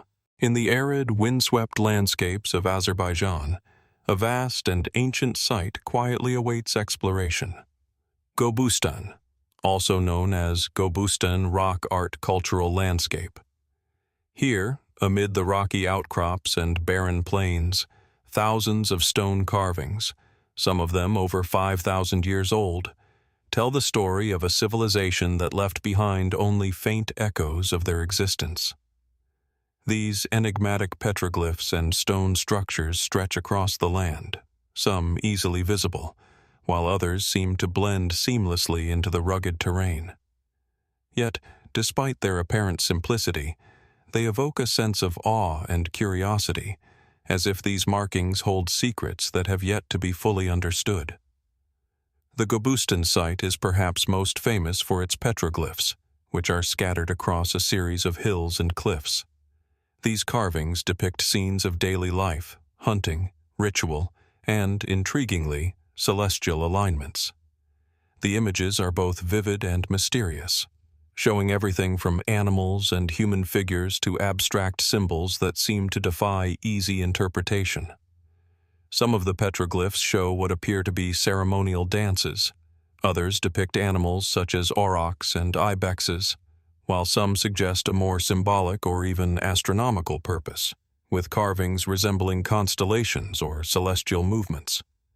The question arises, why did the ancient people of Gobustan, who lived in a harsh, desolate environment, take the time to carve such elaborate scenes into the rocks? What was their purpose? Was it purely artistic, or did these stone structures and petroglyphs hold deeper, more profound meanings, perhaps serving as a form of communication, or as markers for a lost spiritual system? Among the many mysteries of Gobustan are the stone structures scattered throughout the region. While many of the petroglyphs are carved directly into the rocks, the stone structures themselves offer another layer of intrigue. These ancient constructions, some simple, others more complex, appear to be remnants of buildings or ceremonial sites, some of which may have served as early forms of habitation, while others could have been designed for ritual purposes. What's remarkable is the precision with which these structures were built, suggesting a highly organized and thoughtful society. The alignment of some of these stone structures raises further questions. Could these buildings have been constructed with astronomical considerations in mind? Some of the petroglyphs at Gobustan are aligned with the setting sun during certain times of the year, and the stone structures are located in ways that suggest a deliberate relationship with the surrounding landscape. Was the positioning of these stones intentional, perhaps marking specific times of year, or related to celestial phenomena such as solstices or equinoxes? And if so, what was the purpose of these alignments? Were they part of an early astronomical observatory used by the ancient people of Gobustan to track the stars and the movements of the heavens? The most compelling question surrounding the Gobustan stone structures is their origin. Who were the people who created these petroglyphs and built these stone constructions? The region has seen numerous civilizations come and go over millennia, but there is still little concrete evidence about the specific people responsible for these enigmatic works. Some believe that these carvings were made by the ancient inhabitants of the Kura Araxes culture, who lived in the region during the early Bronze Age. Others speculate that the site may have been connected to the later Scythian or even Sasanian cultures. Yet, despite these hypotheses, definitive answers remain elusive. What is even more perplexing is the absence of any written records to explain the meanings behind the petroglyphs and stone structures. Unlike other ancient cultures, such as the Egyptians or Mesopotamians, the people of Gobustan did not leave behind written texts to tell their stories. This absence forces modern archaeologists and researchers to rely on interpretation alone. Could it be that the petroglyphs were a form of early writing, using images to communicate ideas or record events? Or were they simply a reflection of the people's relationship with the land and the cosmos, a way to mark the passage of time, or to establish connections with the divine? In addition to the petroglyphs and stone structures, Gobustan is home to a number of rock formations that seem to have been carved into shapes that suggest human intervention. Some of these rocks resemble human faces, while others take on the appearance of animals or abstract symbols. Are these simply natural formations, shaped by the forces of erosion over millennia, or do they represent an intentional form of artistic expression by the people who once lived here? The question of intent is one of the most intriguing aspects of Gobustan. What exactly were the ancient people trying to convey with their carvings and constructions? The alignment of the stone structures with astronomical events and celestial movements is another key aspect of the mystery of Gobustan. Some of the structures appear to be positioned in such a way that they align with the rising and setting of the sun, moon, or stars at specific times of year. Could this be evidence of an early understanding of astronomy, a knowledge that would later influence the development of more sophisticated celestial observations in cultures like the Babylonians or the Egyptians? The evidence seems to point to an advanced understanding of the cosmos, one that was likely passed down through generations. But was it truly knowledge of the stars, or something more? Perhaps an understanding of the energies of the earth and how they might be harnessed through these stone structures and symbols. As with many ancient sites, there is a lingering sense of mystery surrounding Gobustan. Despite the extensive research and excavations carried out at the site, many questions remain unanswered. The site's petroglyphs, stone structures, and rock formations continue to defy simple explanations. Were these the work of an ancient religious cult, a tribe with a deep understanding of astronomy, or a lost civilization whose knowledge and culture have been lost to time? What is particularly haunting about Gobustan is the sense that the answers to these questions may forever remain out of reach. The stone structures stand as silent witnesses to a civilization that has long since faded into the past. Their meanings, their purposes, their creators, all are shrouded in the mists of time. Yet, the carvings and the structures remain, inviting us to look more closely, to ask more questions, and to wonder what still lies hidden in the ancient rocks. Could there be more to discover at Gobustan? More inscriptions, more hidden structures, or even artifacts that could offer clues to the ancient people who once called this place home? Or is this site simply a reflection of the limitations of our own understanding of the past, an enigmatic testament to the complexities of human culture and the mysteries that may never be fully unlocked?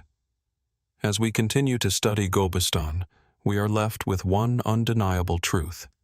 Some mysteries, no matter how many clues we uncover, may never fully reveal their secrets. What still lies hidden beneath the earth, in the stones and symbols of Gobustan? The answers may forever remain just beyond our reach.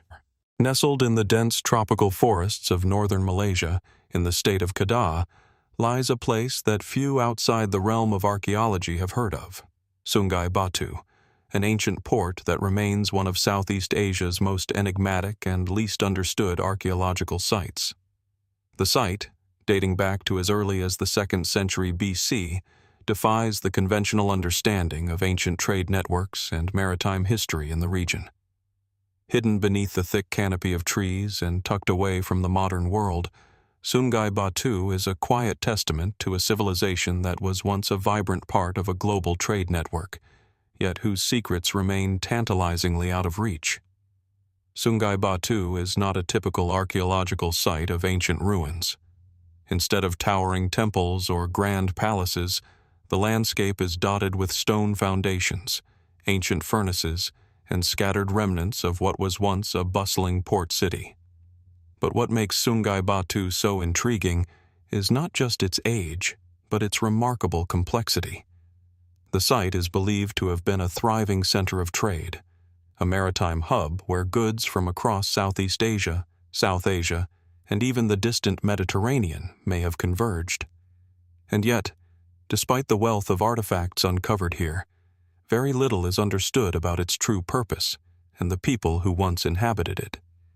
The heart of Sungai Batu lies in its intricate network of stone structures, large square platforms and clusters of stone mounds, some measuring several meters in height.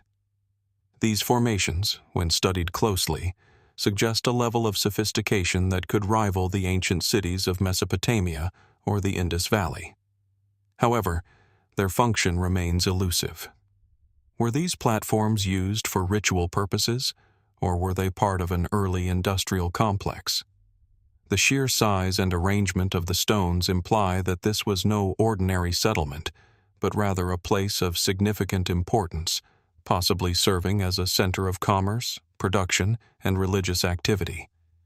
But what kind of trade was conducted here?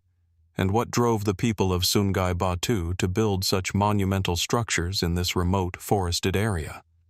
One of the most striking features of the site is the presence of large furnaces, believed to have been used for metalworking. Some scholars suggest that these furnaces were used to process tin, a valuable commodity that was traded extensively across ancient Asia. The discovery of these furnaces, alongside the numerous stone foundations, hints at a well-developed industrial economy, one that could have supported a thriving port. But the mystery deepens when we consider the broader implications of this metalworking. Could Sungai Batu have been an early center for the production and export of tin, influencing trade networks as far away as China, India, and the Mediterranean? The evidence is compelling, but it raises even more questions. If Sungai Batu was a key player in these ancient trade networks, why was it abandoned? And why did it remain largely forgotten until its rediscovery in the 21st century? While the furnaces point to industrial activity, other parts of Sungai Batu suggest that it may have also been a spiritual or ceremonial center. Scattered across the site are stone structures that appear to have been used in religious or ritualistic practices. Some of these structures resemble altars, while others are more enigmatic, with circular and rectangular formations that could have been used for astronomical observations or as markers for celestial events. Could it be that the people of Sungai Batu understood the movement of the stars and used these structures to align with significant celestial events? The presence of both industrial and ritual elements within the same site raises the possibility that Sungai Batu was a multifunctional hub where both trade and spirituality coexisted in a delicate balance. The most tantalizing aspect of Sungai Batu is the possibility that it was part of an even larger, far-reaching network. Recent excavations have uncovered evidence of trade goods that point to connections with cultures across Southeast Asia, India, and beyond. Pottery fragments from as far away as the Mediterranean have been discovered alongside local artifacts, suggesting that the people of Sungai Batu were not isolated, but rather connected to a global network of trade and cultural exchange. These connections are further supported by the site's strategic location along the river, which would have provided easy access to the sea and, in turn, to the broader maritime routes that linked the ancient world. Yet, despite these intriguing clues, much about the history of Sungai Batu remains shrouded in mystery. How did this once thriving port city fit into the broader political and cultural landscape of ancient Southeast Asia? Some researchers believe that Sungai Batu was part of the Srivijaya Empire, a powerful maritime kingdom that dominated the region from the 7th to the 13th centuries. Others suggest that it may have been part of the earlier, pre-Srivijaya period, when smaller, independent trading communities were flourishing along the coasts of Southeast Asia. But there is no definitive evidence to confirm this theory, and the lack of written records makes it difficult to piece together the full story. The absence of written documentation at Sungai Batu adds another layer to its mystery. While some ancient civilizations left behind extensive records, the people of Sungai Batu left only their stone foundations, metalworking furnaces, and a handful of trade artifacts. Without written language, it is difficult to know how they saw themselves or how they interacted with the rest of the world. Was Sungai Batu simply a trading port, or did it serve a greater, more symbolic purpose in the ancient world? The lack of texts also makes it harder to determine why the site was abandoned or who might have been responsible for its decline. Was it the changing dynamics of trade that led to its fall? Or did natural disasters, such as flooding or deforestation, play a role in its abandonment? As with many ancient sites, Sungai Batu presents more questions than answers. The discovery of such a sophisticated and strategically located port in the heart of a dense jungle challenges our understanding of ancient Southeast Asian history. Was it a precursor to the great maritime empires that would later dominate the region? Or was it simply a small but vital trading post whose story was lost to time. Some suggest that Sungai Batu may hold the key to understanding the rise and fall of ancient Southeast Asian kingdoms, a piece of the puzzle that could help us better understand the complexities of pre-colonial trade networks in the region. But for now, it remains just one more forgotten chapter in the long, elusive history of the ancient world. As we look at the remnants of Sungai Batu, from its stone platforms to its metalworking furnaces, we are left to wonder, what other secrets does this ancient port hold? What might we uncover if we continue to dig deeper, both in the ground and in our understanding of the people who once called this place home? The mystery of Sungai Batu, like so many other ancient sites, remains an invitation for further exploration, a call to uncover the hidden layers of history that are still buried beneath the surface, waiting to be revealed. And as long as the jungle continues to grow over the ruins, we are left with the quiet hum of unanswered questions, waiting for the next discovery to shed light on the past. In the heart of the Peruvian coastal desert, where the barren land meets the vast Pacific Ocean, lies the ancient city of Chan Chan, a sprawling urban center built by the Chimu civilization. At first glance, the massive adobe walls and intricately carved reliefs give the impression of a once great civilization, now lying quietly beneath the harsh desert winds. But within the labyrinth of these colossal structures, hidden behind weathered walls and shadowed courtyards, lie the enigmatic compounds of Chan Chan, places that speak of a time long past, a time whose stories remain largely untold. The Chimu, who thrived between the 9th and 15th centuries A.D., were a people whose sophistication in architecture, art, and governance rivaled many of their contemporaries. Their capital, Chan Chan, was one of the largest pre-Columbian cities in the Americas, a sprawling network of compounds, plazas, and ceremonial centers that once housed thousands of people. Yet, as impressive as the city's size and scale are, it is the smaller, inner compounds of Chan Chan that continue to draw intrigue and mystification from archaeologists and historians alike. One such area is the inner compounds, a series of smaller, more secluded enclosures that sit within the larger framework of the city.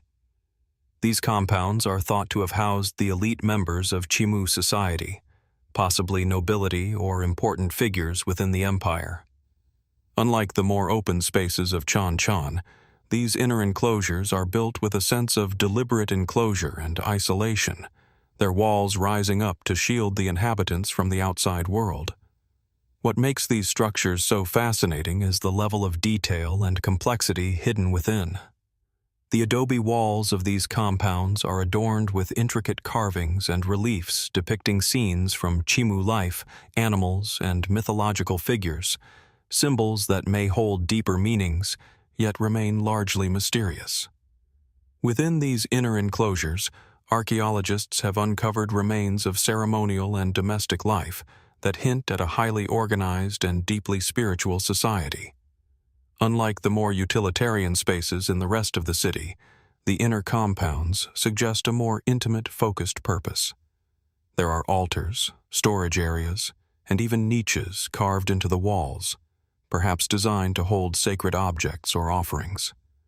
The level of craftsmanship in these spaces, especially in the carving of intricate motifs and the meticulous planning of the layout, suggests that the Chimu viewed these spaces as not just functional, but as sacred, perhaps places where rituals and important ceremonies were carried out. The most striking feature of the inner compounds is their architectural design. The Chimu people had an incredible understanding of spatial organization, with each compound designed to reflect specific aspects of their culture and beliefs. The layout of these inner enclosures was not random, but followed a set of symbolic principles, possibly connected to the Chimu's complex cosmology. The strategic placement of doorways, windows, and walls seems to align with celestial or natural phenomena, such as the movement of the sun or the lunar cycles. Could these compounds have served as places of astronomical observation, used to track the heavens and predict the seasons? The Chimu were known to have a deep connection to the celestial realm, and the layout of these compounds may be an expression of that connection. Yet, for all the splendor of the inner enclosures, much about them remains enigmatic. Why did the Chimu create such isolated and secretive spaces within their grand city? Who exactly lived in these compounds, and what role did they play in the governance and religious life of the Chimu Empire? It is thought that these compounds may have been used by high-ranking individuals or elites, but the specifics remain unclear. Some researchers suggest that they were used by priestly or religious figures, possibly involved in rituals or the worship of deities that were central to Chimu cosmology.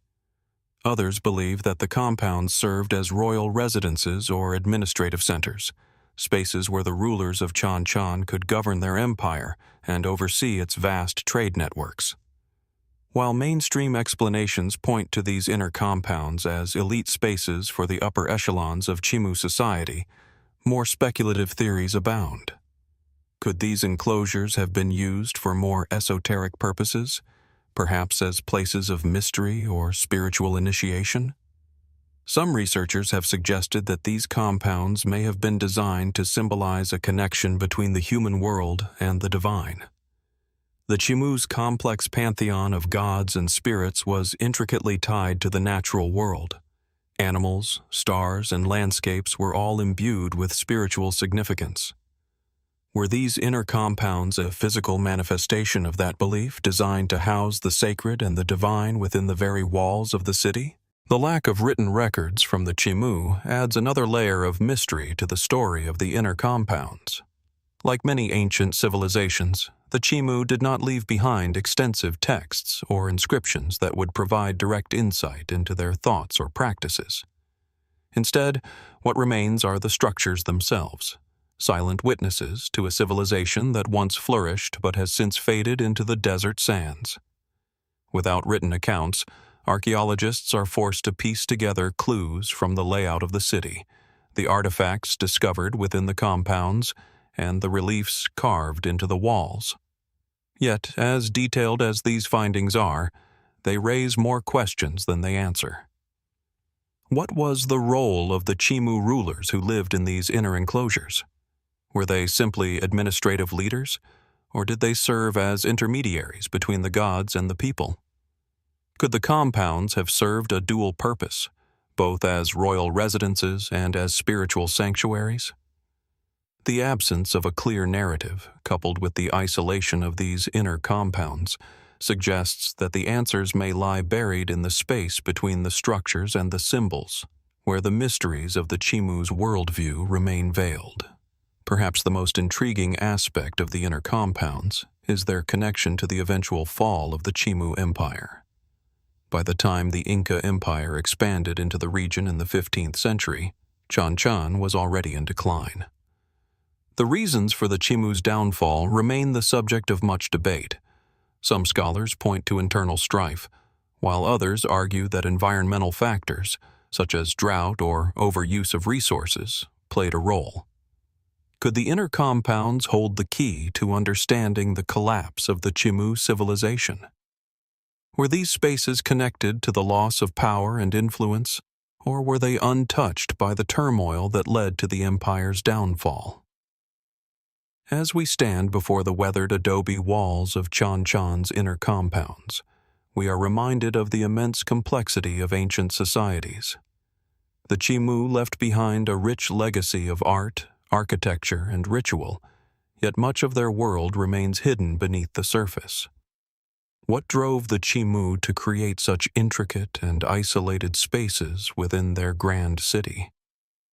What were these compounds truly used for, and what secrets might they still hold? As the wind blows across the silent ruins of Chan Chan, one is left to wonder. Could there be more to the story of these inner enclosures than we have yet uncovered? And if so, what might the future hold in terms of revealing the deeper layers of this ancient civilization, layers that are still waiting to be explored, understood, and perhaps finally explained? Nestled high in the Peruvian Andes, The Marcahuasi stone forest rises mysteriously from the rugged, desolate plateau. Surrounded by the vast expanse of open sky and an unforgiving landscape, the site feels like something out of a forgotten age, both timeless and strange. At over 4,000 meters above sea level, Marcahuasi is a place where the air is thin and the echoes of ancient whispers are carried on the wind. Here, scattered across the plateau, is a collection of stone formations unlike anything else found in the world. The stones of Marcahuasi are not merely rocks. They are seemingly deliberate, monumental carvings shaped by nature or perhaps by something more intentional, something the modern world still struggles to comprehend. Over 200 stone sculptures dot the terrain, some towering as high as 20 feet, their jagged edges worn smooth by centuries of exposure to the elements. The formations vary widely in appearance. Some resemble human faces, others animal shapes, and still others are unidentifiable, abstract figures that stir the imagination. To the untrained eye, they may appear as nothing more than the random work of nature. But to those who study them, they are an archaeological enigma, stones that seem to suggest a meaning far beyond the ordinary.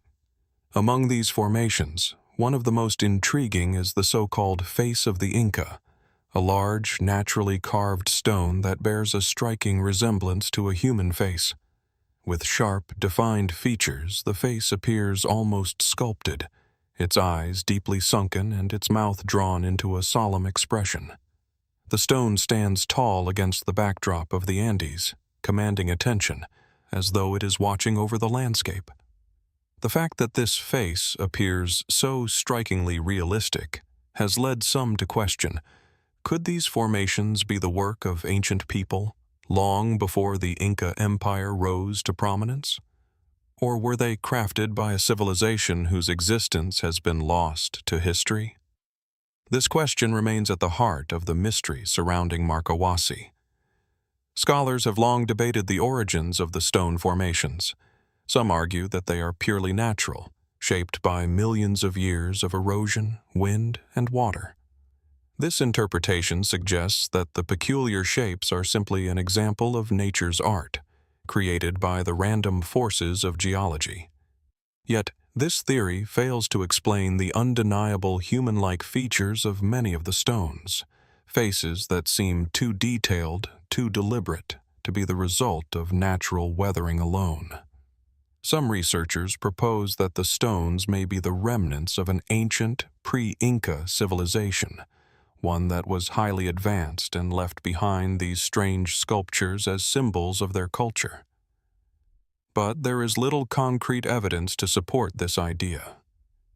No written records or clear artifacts have been found at Marcahuasi to confirm the existence of such a civilization, and the site's remote location raises further questions. Why would a culture choose to carve such intricate sculptures in a place so isolated, far from the centers of ancient life? Was Marcahuasi a sacred site, a place of pilgrimage or religious significance for those who lived in the valleys below? Theories about Marcahuasi's origin range from the plausible to the fantastical. Some suggest that the formations are part of a lost civilization that had a deep understanding of astronomy and geometry. The alignment of some of the stone structures with the sun's path or the rising and setting of stars hints at the possibility that the site was used for astronomical observation. Could the stones have been intentionally placed to track celestial events, marking the cycles of the moon or the solstices? Given the location of Marcahuasi, high in the mountains, where the night sky is incredibly clear, it is not entirely unreasonable to think that ancient people could have used the site as an observatory, a place from which they could study the heavens and perhaps predict the future. There are also those who believe that the stone formations are not simply the work of human hands, but rather of some advanced, lost civilization whose knowledge surpassed that of any known society in the ancient world. Some fringe theories suggest that Marcahuasi may have been the work of extraterrestrial beings or ancient visitors from another world. The idea that the stone formations at Marcahuasi represent a communication from beyond our planet is, of course, highly speculative. But the mystery of the place has attracted a great deal of attention from those who believe that Earth's history may be more complex and less understood than mainstream archaeology suggests. Could Marcahuasi be a site of ancient contact with beings from the stars? Or does it simply represent an ancient, earth-bound culture whose true history remains obscured by time? Another intriguing theory suggests that the stones at Marcahuasi are tied to the Andean indigenous belief in Pachamama, the spirit of the earth. According to this view, the stone faces and figures are representations of deities, ancestors, or spirits, with the formations symbolizing the connection between the people and the earth itself. In Andean culture, the land is seen as alive, imbued with spiritual significance. The idea that the stones are not merely geological features but representations of spiritual entities fits into this worldview, raising the possibility that Marcahuasi was once a sacred place, where humans and the spiritual world were believed to be intimately connected. Despite the many theories, one of the most challenging aspects of Marcahuasi is the lack of definitive evidence about its purpose or origins. No written records have been found to explain the site's significance, and little archaeological work has been done in the area to shed light on its history. The site remains largely unexplored, shrouded in mystery, and the stones, silent and weathered, seem to speak only in riddles. Were they built by a forgotten civilization, or are they simply the result of the slow, patient work of nature? As the sun sets over the plateau, casting long shadows over the stone formations, the atmosphere of Marcahuasi takes on an almost otherworldly quality. The site is vast, its silence palpable, broken only by the distant cry of birds and the occasional gust of wind. It is a place that invites contemplation, drawing visitors into its solitude and its mystery. Perhaps, in the quiet of this ancient land, we can begin to understand something of the people who once lived here, or the forces that shaped these strange stones. Or perhaps Marcahuasi will remain, as it always has, a mystery waiting to be unraveled, with answers that lie just out of reach. As we gaze upon the stone faces and ponder their meaning, one question lingers. What are the stones of Marcahuasi trying to tell us? Are they a message from an ancient civilization, a forgotten culture whose story is waiting to be told? Or do they speak to us of something deeper, a mystery that may never be fully understood, no matter how much time passes? The enigmatic stone formations of Marcahuasi continue to beckon us, inviting us to look closer, think harder, and wonder what other secrets this remote plateau might hold beneath its surface waiting to be uncovered. Amidst the tranquil countryside of western France, tucked within the rolling hills of the Charente-Maritime region, lies a site of extraordinary antiquity, the Tumulus of Bougon. At first glance, it appears as a quiet, unassuming mound of earth and stone, but beneath this simple exterior lies a complex and mysterious legacy. This megalithic structure, composed of several large burial mounds, is one of the most significant examples of Neolithic burial architecture in Europe, and its story has captivated archaeologists for centuries. The Tumulus of Bougon consists of 5 burial mounds, or tumuli, that are believed to have been constructed between 4,500 and 5,000 years ago, during the early Neolithic period.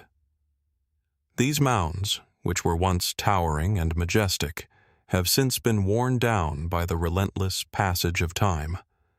What remains today are carefully preserved remnants of these structures, some of which have been excavated to reveal their inner chambers and the skeletons of those who were buried within. Each tumulus is an enigma, a cryptic clue to a civilization whose practices and beliefs have long since faded from memory. What makes the Tumulus of Bougon so intriguing is not just the fact that it is a burial site, but the manner in which these ancient tombs were constructed. The mounds themselves are made of stone, clay, and earth, and they vary in size and shape, with some measuring over 30 meters in diameter. Beneath the surface, the tumuli reveal a series of interconnected chambers, many of which are intricately designed with stone passages, corbelled roofs, and carefully placed stones.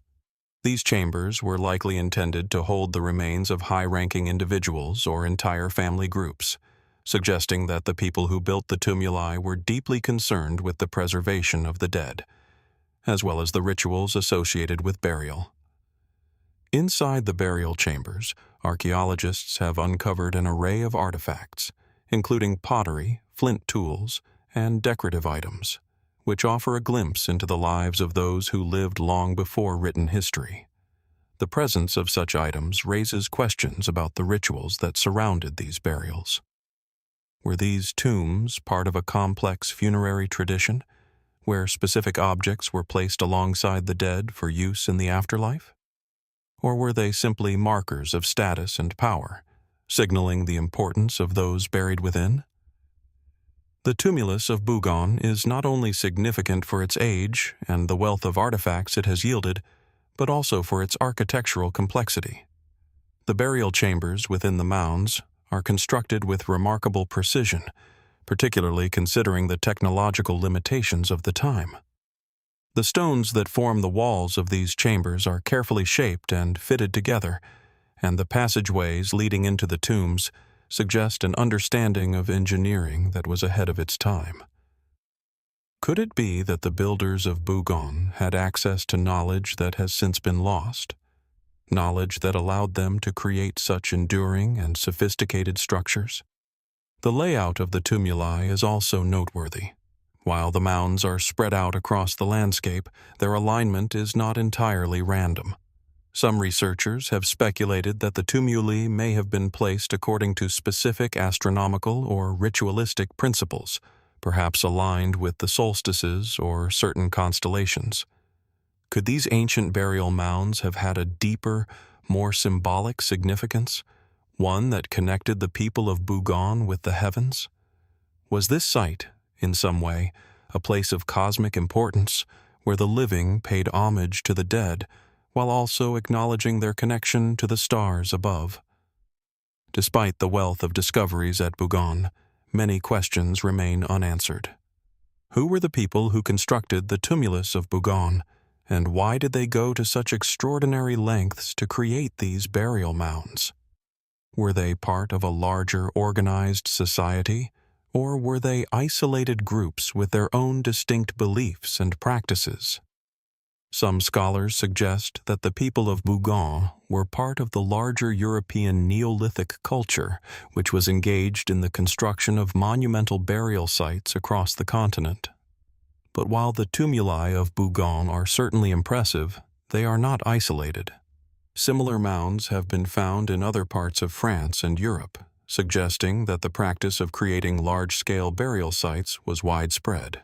The fact that the Tumulus of Bougon is so well preserved makes it a unique and invaluable site for understanding the Neolithic period. However, it is also a source of ongoing mystery. The people who built these tumuli left no written records, no inscriptions, no direct explanation of their beliefs or intentions. We are left only with the remnants of their work, the stones and the artifacts that they left behind.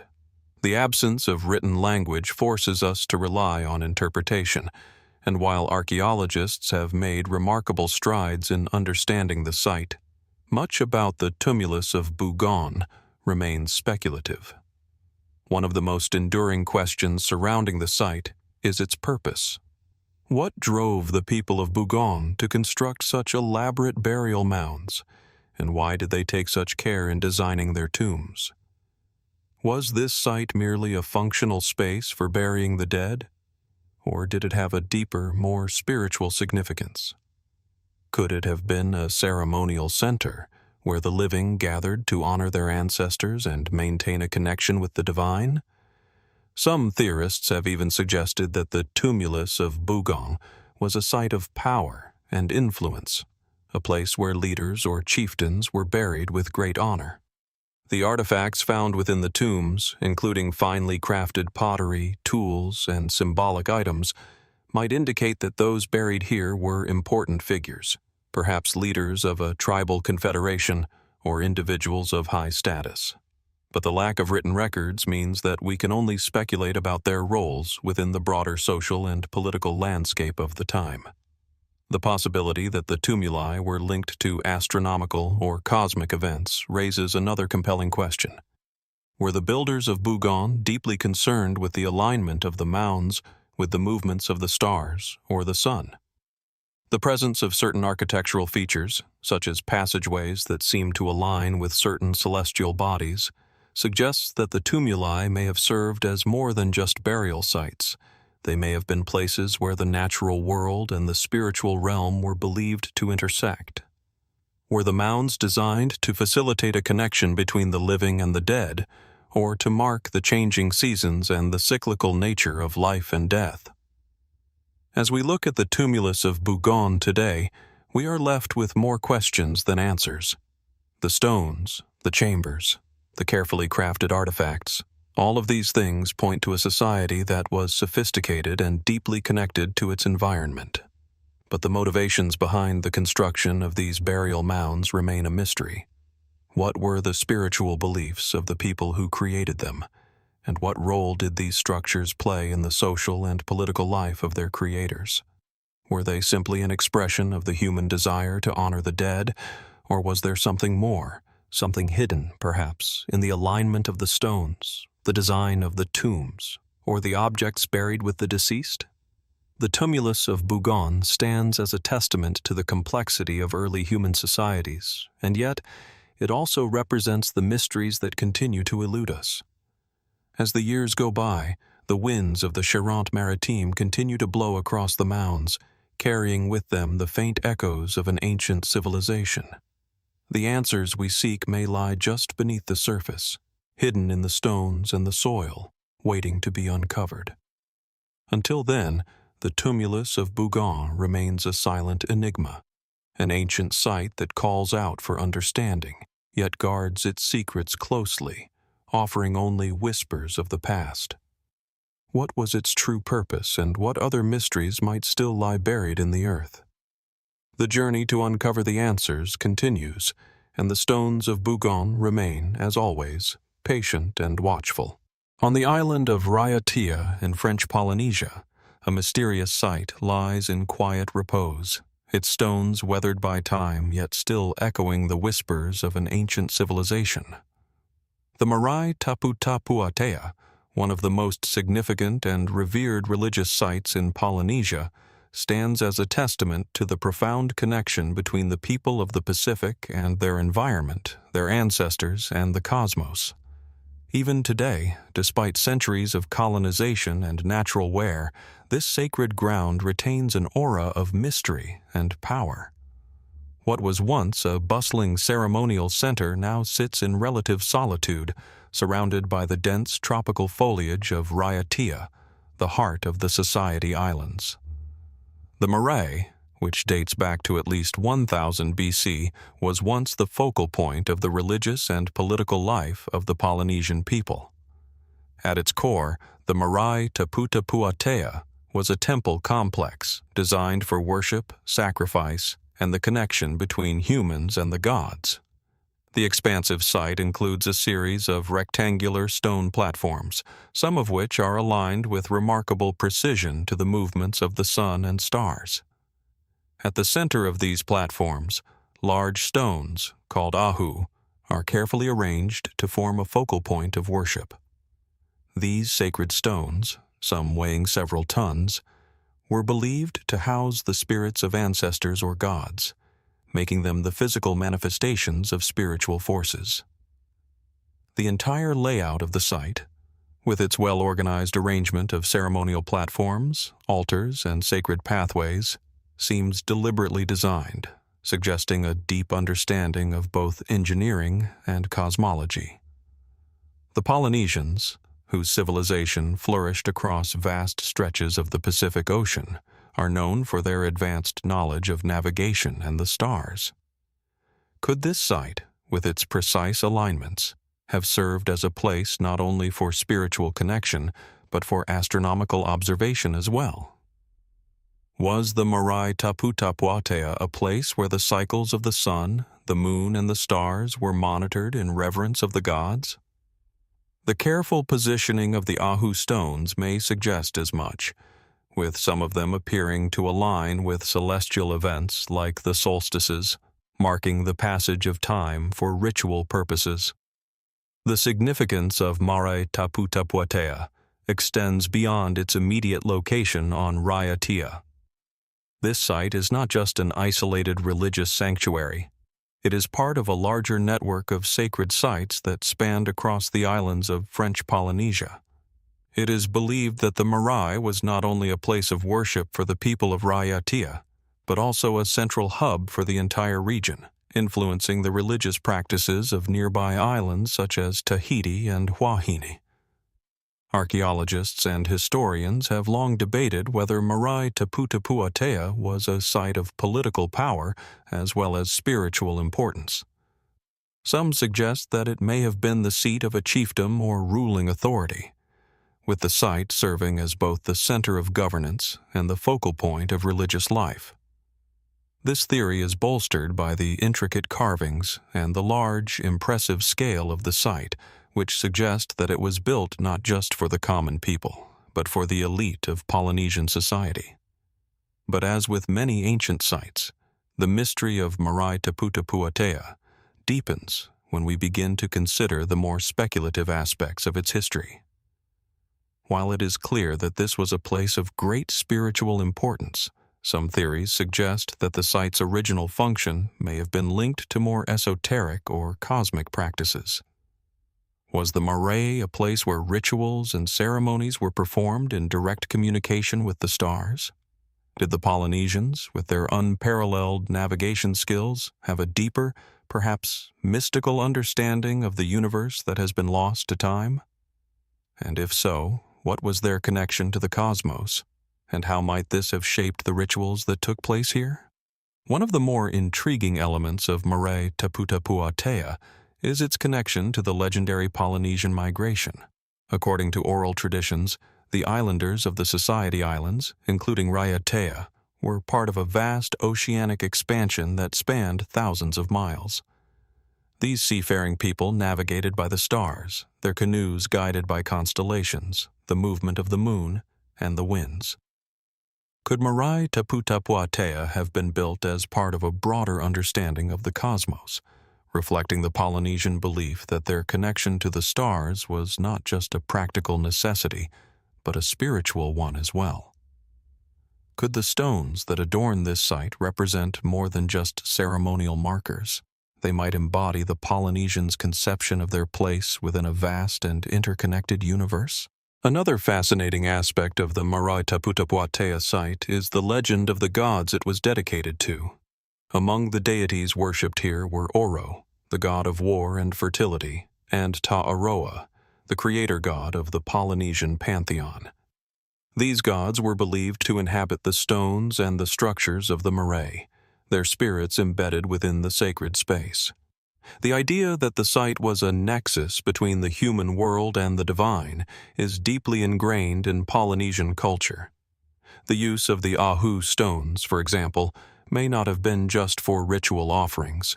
These stones could have served as physical anchors, connecting the people to the very essence of their gods. Was the marae itself believed to be a kind of portal, a place where the divine could manifest in the physical world? Some believe that the stones may have acted as a conduit for communication with these higher powers, but if that were the case, how did the Polynesians believe they could access the divine through such simple materials? There are also more fringe theories surrounding the Marae Taputapuatea that delve into the possibility of lost knowledge. Some have posited that the site may have been influenced by, or even built by, an ancient advanced civilization, perhaps one whose knowledge of architecture, astronomy, and spirituality far exceeded what is commonly understood. These theories, while speculative, draw on the site's complexity and its precision, suggesting that the Polynesians may have inherited or somehow received knowledge from a distant culture, potentially one with ties to other ancient mystical societies across the globe. Could the islanders have learned from a civilization lost to history, one whose understanding of the universe was far beyond what we see today? While these theories remain unproven, the Marae Taputapuatea does stand as a remarkable example of human ingenuity and spiritual devotion. Its creation was a monumental task, and the effort required to build and maintain the site would have been immense, not just in terms of physical labor, but in terms of the cultural and spiritual commitment that it represented. The mystery of the Marae Taputapuatea may never be fully solved, but perhaps that is part of its allure. As with so many ancient sites, it remains a place where the answers are elusive, where the stones and carvings offer only fragments of a story long forgotten. As we stand before the weathered stones of Marae Taputapuatea, the questions multiply. Who were the people who created this site, and what did they understand that we do not? What role did the celestial alignments play in the rituals performed here, and why was this site so central to the Polynesian world? Was it simply a place of worship, or was it something more? A cosmic bridge between earth and sky, between the living and the divine.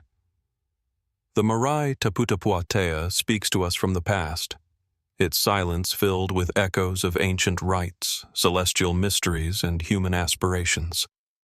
Perhaps in the end, the greatest mystery of this site is not just its purpose, but the understanding it imparts.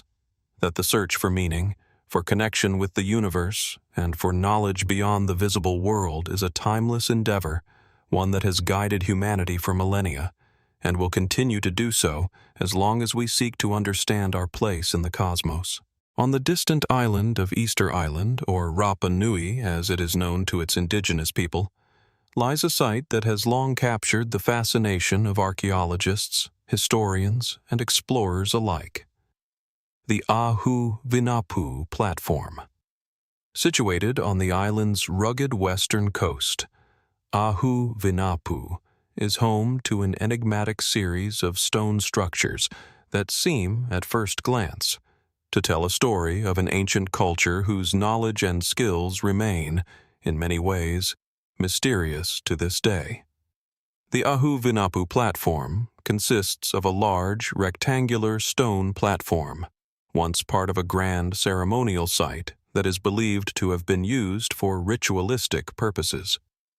What makes Ahu Vinapu so striking is not just its size or its location, but the peculiar and highly sophisticated masonry technique employed in its construction.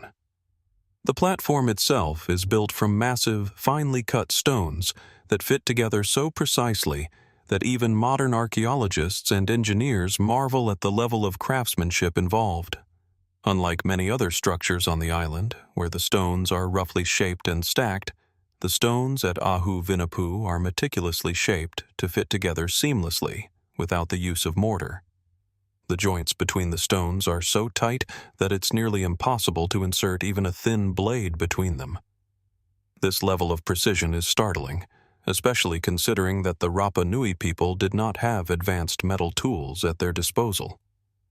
As we stand before Ahu Vinapu today, the sense of awe is immediate. The massive stones rise from the earth like silent sentinels, their smooth surfaces weathered by centuries of wind and rain. The site, though partially in ruins, still holds a powerful presence, and it's easy to imagine how impressive it must have been when it was first constructed. The grandeur of the platform, measuring approximately 40 meters in length and 15 meters in width, suggests that this was not just a place of worship, but a symbol of power, authority, and cultural achievement. The ceremonial function of Ahu Vinapu is clear, yet the identity of the people who constructed it, the methods they used, and the significance of the site within the broader context of Rapa Nui's history remain shrouded in mystery. Perhaps the most curious aspect of Ahu Vinapu is its architectural style. The precision of the stonework here stands in stark contrast to that of other sites on the island, such as the more famous Ahu platforms that support the iconic Moai statues. While those statues are often associated with the island's powerful chiefs who were believed to have held dominion over the spirits of the ancestors, the construction of Ahu Vinapu suggests a different set of influences, or at least a different set of techniques. It's a style that, to many scholars, seems distinctly foreign, almost too advanced for the people of Rapa Nui to have developed independently. This is where the mystery begins. The stonework at Ahu Vinapu has led some researchers to speculate that the construction techniques used here may have been influenced by outside cultures, perhaps even by ancient civilizations from distant parts of the world. Some have drawn parallels between the masonry of Ahu Vinapu and the stonework of ancient Peru, particularly the Inca ruins at sites like Sacsayhuaman. In these structures, stones are similarly cut and shaped with such precision that they appear to have been created by a people with advanced knowledge of engineering. Could the builders of Ahu Vinapu have shared a connection with the ancient Inca? Or was this just an extraordinary coincidence in the way both cultures worked with stone? This theory is bolstered by the fact that the people of Easter Island are known to have had contact with other South American cultures. The Polynesians are known for their remarkable seafaring skills, and it is not entirely out of the realm of possibility that Rapa Nui was visited by mariners from South America long before the arrival of Europeans. Could the sophisticated stonework at Ahu Vinapu be evidence of such a contact, a remnant of a lost exchange of knowledge and culture? Or is it simply a reflection of the ingenuity of the island's inhabitants, who, despite their isolation, developed their own unique methods of working with stone? On the other hand, there are those who argue that the stonework at Ahu Vinapu was not influenced by foreign cultures, but rather represents a unique development in the island's history. After all, the Rapa Nui people were known to have developed their own distinct architectural and artistic traditions, including the creation of the Moai statues, which are among the most famous and recognizable features of the island. Perhaps the builders of Ahu Vinapu were simply an advanced group of Rapa Nui people, skilled in their craft and capable of creating a structure that was both functional and symbolic. What is undeniable, however, is that the craftsmanship of Ahu Vinapu was extraordinary. The precision of the masonry suggests a deep understanding of geometry, as well as an advanced knowledge of the materials being used. The stones themselves are volcanic tuff, a relatively soft material, which the islanders would have shaped and carved using rudimentary tools made of coral or basalt. Yet despite the simplicity of their tools, the builders of Ahu Vinapu achieved a level of precision that is still difficult to replicate today. The alignment of the stones at Ahu Vinapu is also worth considering. While it may be tempting to think of the site purely as a ceremonial platform, the careful arrangement of the stones could suggest a more complex purpose. Some researchers have suggested that the site was used for astronomical purposes, perhaps to mark the solstices or the movements of celestial bodies. The islanders of Easter Island were keen observers of the heavens, using the stars and the sun to guide their navigation across the Pacific. It is entirely possible that Ahu Vinapu served not only as a place of worship, but as a site where the cycles of the heavens were marked and honored. Moreover, the site's location, on the western coast of Easter Island, facing toward the setting sun, further supports this idea. The orientation of the platform may have been symbolic, with the sun representing life and the ancestors, and the platform itself acting as a kind of bridge between the mortal world and the spiritual realm. Could it be that Ahu Vinapu was more than just a temple or ceremonial center?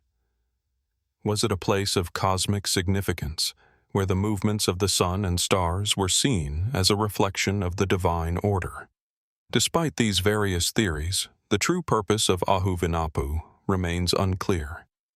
Was it simply a ceremonial platform built to honor the gods and the ancestors? Was it an astronomical observatory aligned with the stars and the cycles of the sun? Or was it something more, an expression of the island's complex spiritual and political life?